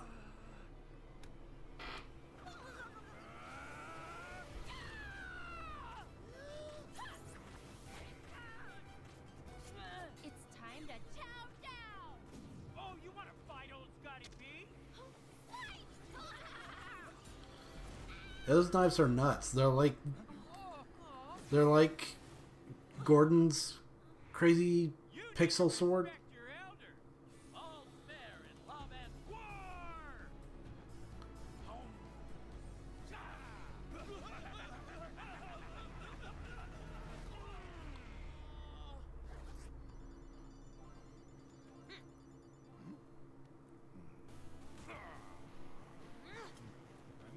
Now this is ripped straight from the game.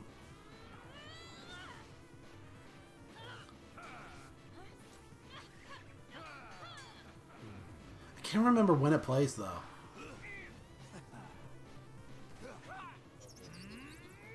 I think it might be the mini boss theme.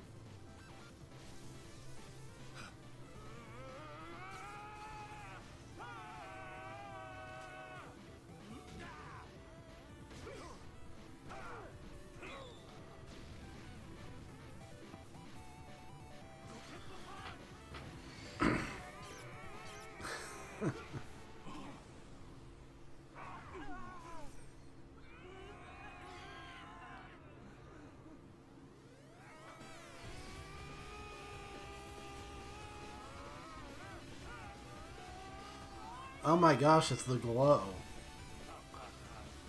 Is the glow seriously coming back?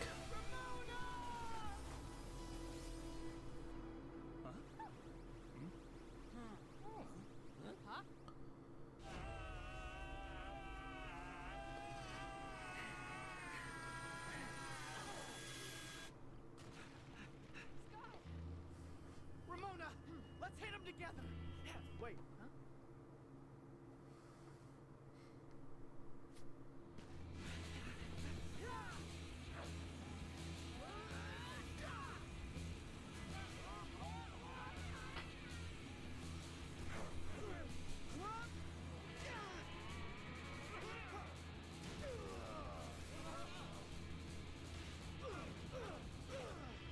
Daggone. If I do, you'll end up where I ended up. Alone! Alone in a room for 10 years! That was your choice! Let me make my own! I'm you! Scott!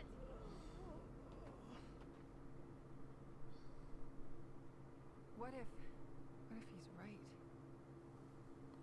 He's you. Do I want to date that guy? You think I want to become that guy? I won't.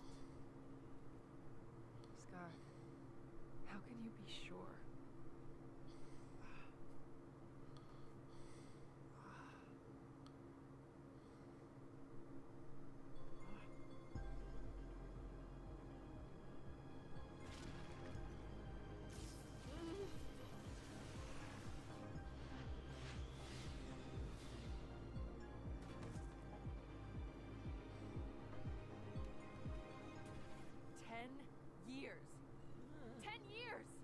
Not even a text?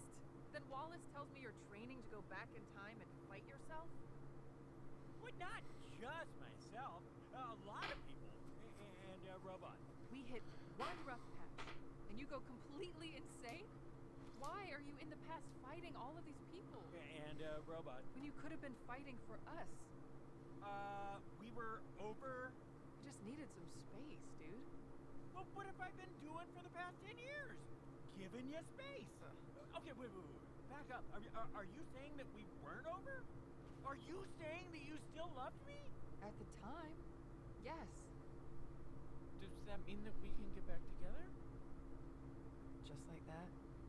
After 10 years? No, dude. Huh. Well, that makes sense, I guess. So, what about me? You're telling me I should just skate on? Call it another failed experiment?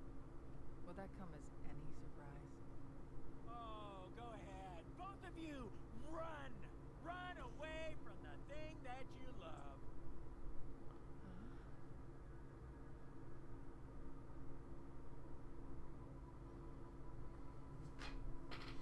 I'm getting a little enraptured here, honestly. I know I haven't been talking much, but I'm interested. I'm done running.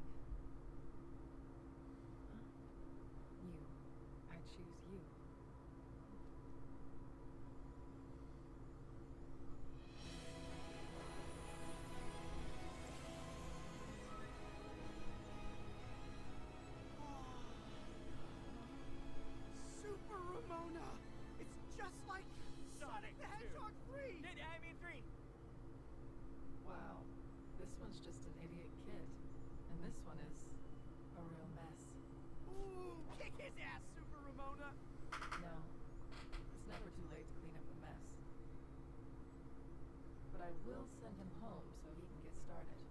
Wait, me? Wait, who? No! Wait! Oh, well, this is great. Not. The me who left him and the me who just met him, we're the same. I see that now. It's all the same. It's all beautiful.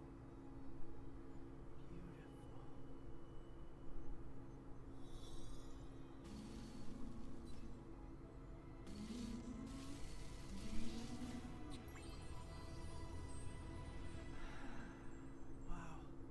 Hey, because I'll have a lot of trouble saying it later, let me say it now. I love you, Scott. And I run away from the thing that I love. But what I've done in the past doesn't have to define me. Help me keep remembering that, okay?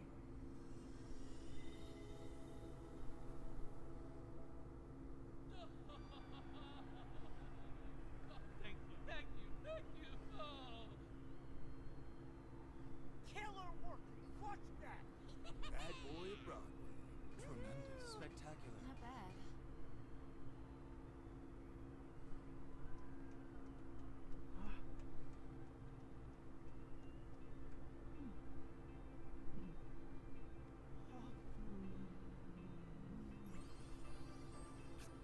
Sparks.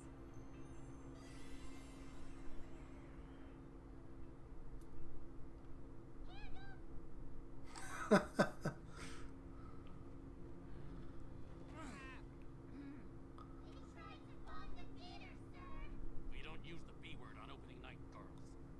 Why'd you do it, Gordon? I don't know. Maybe I am just evil. I only wanted revenge for what you did for me. Buddy, you think I enjoy being a CEO? I've lost billions. Is there any way you would take the empire back? Just let me keep my show and the rest of it is yours.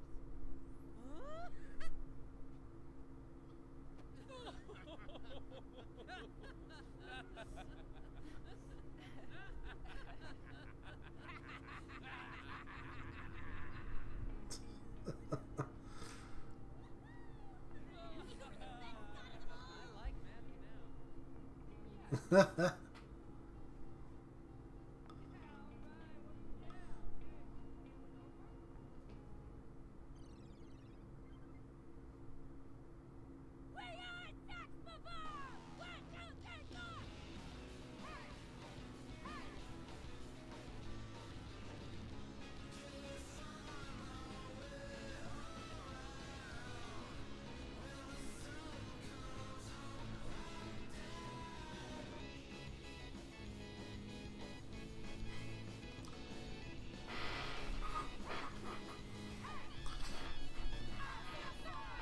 Yeah, the keyboard sounds good.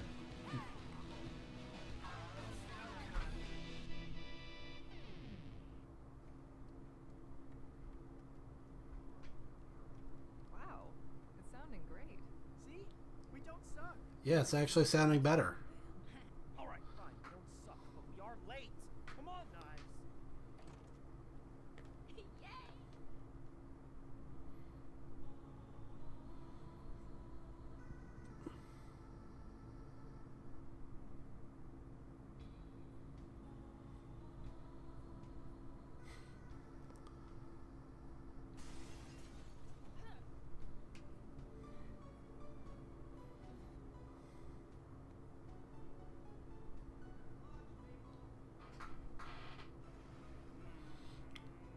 Oh, so Ramona stays on as a stunt double. That's interesting. Slow down.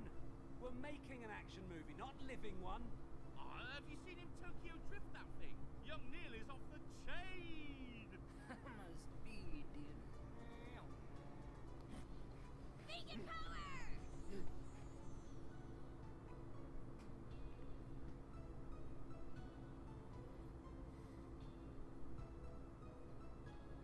Man, that's a bummer.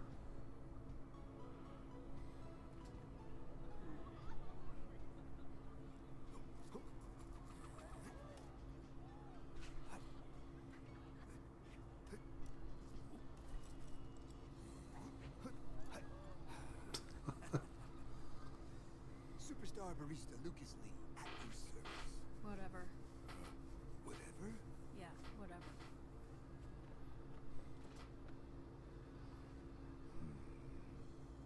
Yeah, it's so annoying. But the tips are good, and I do get to look at his butt all day.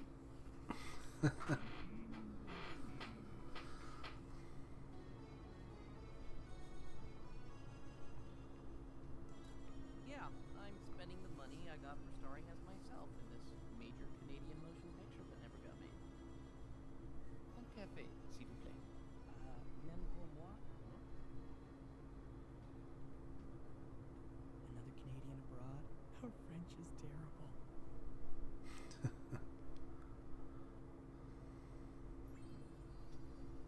Words are real?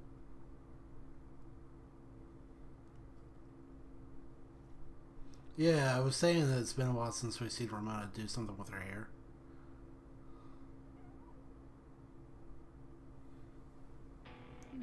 Yeah, that looks really familiar. I feel like I've seen a girl in real life with that hair.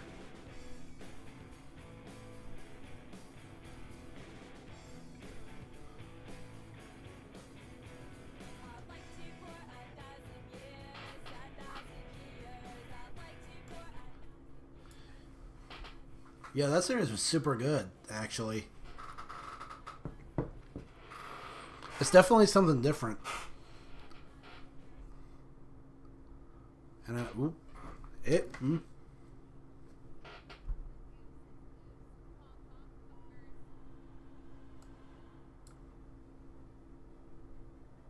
Okay, anything else? No. Okay, just one extra silly little thing. Okay. Like I was gonna say, I'd be interested to see what the public response was, because that was definitely different, and I feel like it was different in a good way, but I can also see how maybe something like this would rub fans the wrong way. So I'm curious to see what other people thought. I'll definitely have to take some time to think about the ending. There was a lot of crazy, like, thematic stuff going on with Ramona and even older Ramona that I thought was really interesting. And great soundtrack, too. Now I'm going to have to go back to these older episodes and pick up on some of these songs. And that was good. I was a little bit nervous, because when I heard that it was not just Scott Pilgrim but animated, I don't know. A lot of times it feels like coming back to something old and trying to make it new again does not turn out well. I mean, Final Fantasy VII, Samurai Jack was alright. I mean, the worst thing about Samurai Jack Season 5 was just that it was predictable. And Invader Zim was good. It just felt like another episode of Invader Zim.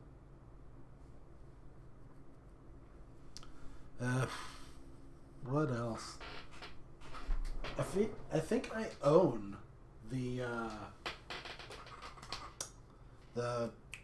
Hey Arnold, the Jungle movie, the famous like conclusion to the Hey Arnold story that didn't get made, and then it ultimately did wind up getting made like way later. Hold on, let me see if I can find that.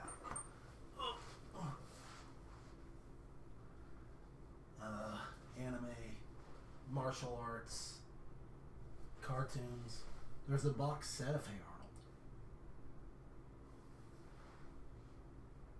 Arnold. There's Samurai Jack. There it is.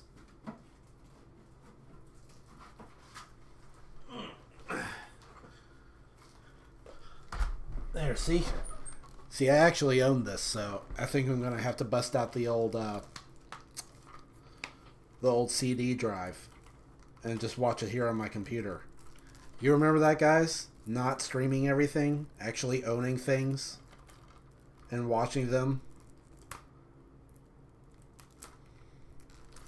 on your own equipment with physical media.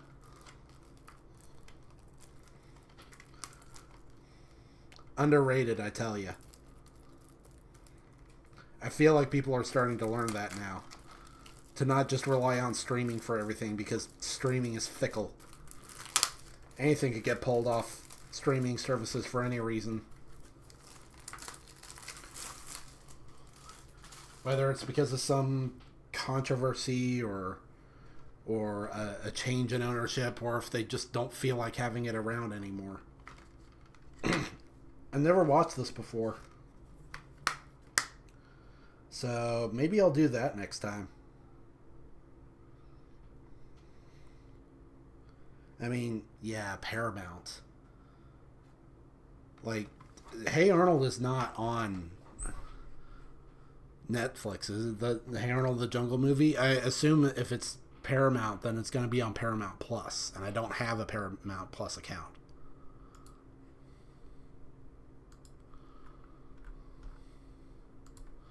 Like, let me just really quickly. Although, I mean, Invader Zim was here. Yeah, Fairly Odd Parents is here. Rugrats is here. Rocko's Modern Life. No Hey Arnold, though. Kenan and Kel, though. All that. The Last Airbender. I don't know. I don't know how licensing works. I don't know how streaming rights work. Because Nickelodeon is Paramount. And Paramount has Paramount Plus. You would think Nickelodeon stuff would be on Paramount Plus and not Netflix. Because why would you have stuff on a competing, like, streaming service? And yet, there's lots of Nickelodeon stuff on Netflix, but not Hey Arnold. I don't get it. I don't. I guess I'll figure it out. I'll try and dig up my old CD drive, and next time we'll pop in Hey Arnold the Jungle movie.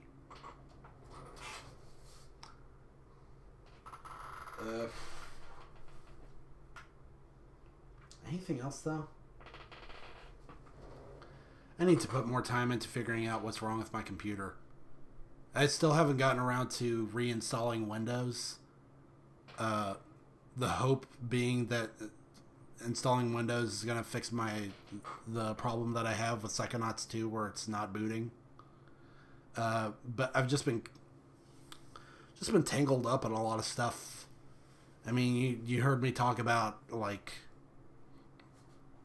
my close encounter with unemployment and dealing with depression, and how I've had to take on more work over the summer when I wasn't really planning on it. So I've got a lot of figuring out to do. But until then, I guess that's it for the stream, and I'll probably see you guys next Sunday, 1 o'clock, like usual. I've got a vacation with my parents coming up, though. We're all gonna get together and go up north for a little bit. Let me look at my calendar.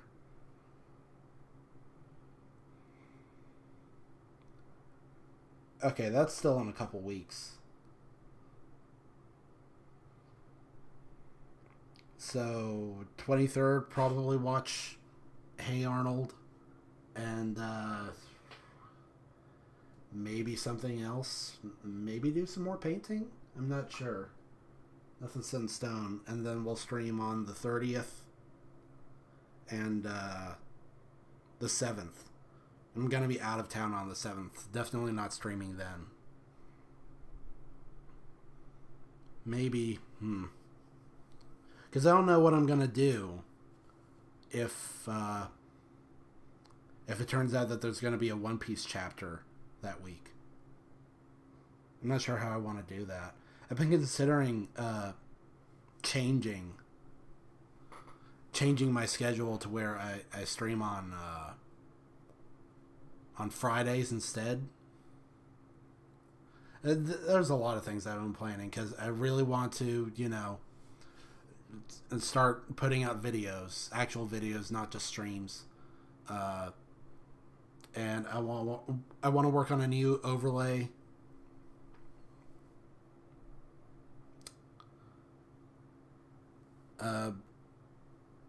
Try and really spruce up the channel.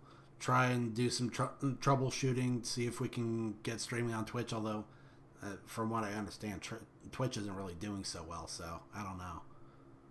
I'll give it a shot. It couldn't hurt. And try and figure out what's going on with my computer. So lots and lots of stuff to do. I really got my plate full. And I just got to take it one thing at a time, I guess. At the same time, I've got a lot of other stuff going on in my personal life, like doctor's appointments.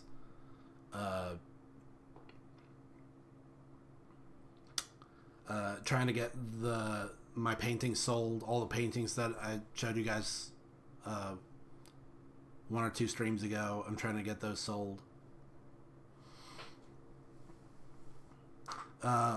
Lots and lots of little things, and I'm trying to just get it all sorted out. So we'll see how it comes down for next stream. I'm really feeling a Hey Arnold the Jungle movie because I'm quite a big fan of Hey Arnold. Really underrated show. Definitely has the best Christmas special I've ever seen. Best Halloween special too. So I've been really looking forward to this. I bought this a long time ago. Like really long time ago. And still haven't watched it. I actually gotta look that up now. When did the Jungle movie come out?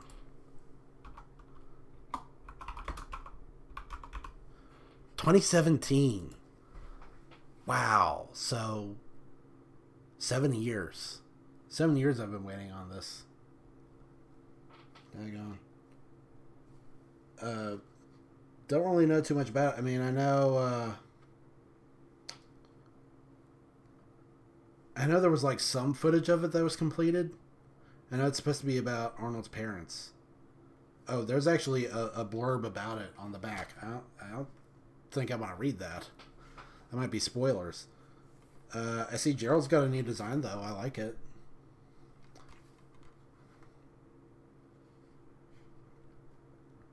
I look forward to that. And you guys can too, but for now, I'm going to go ahead and sign off. Y'all have a good day. Happy Father's Day.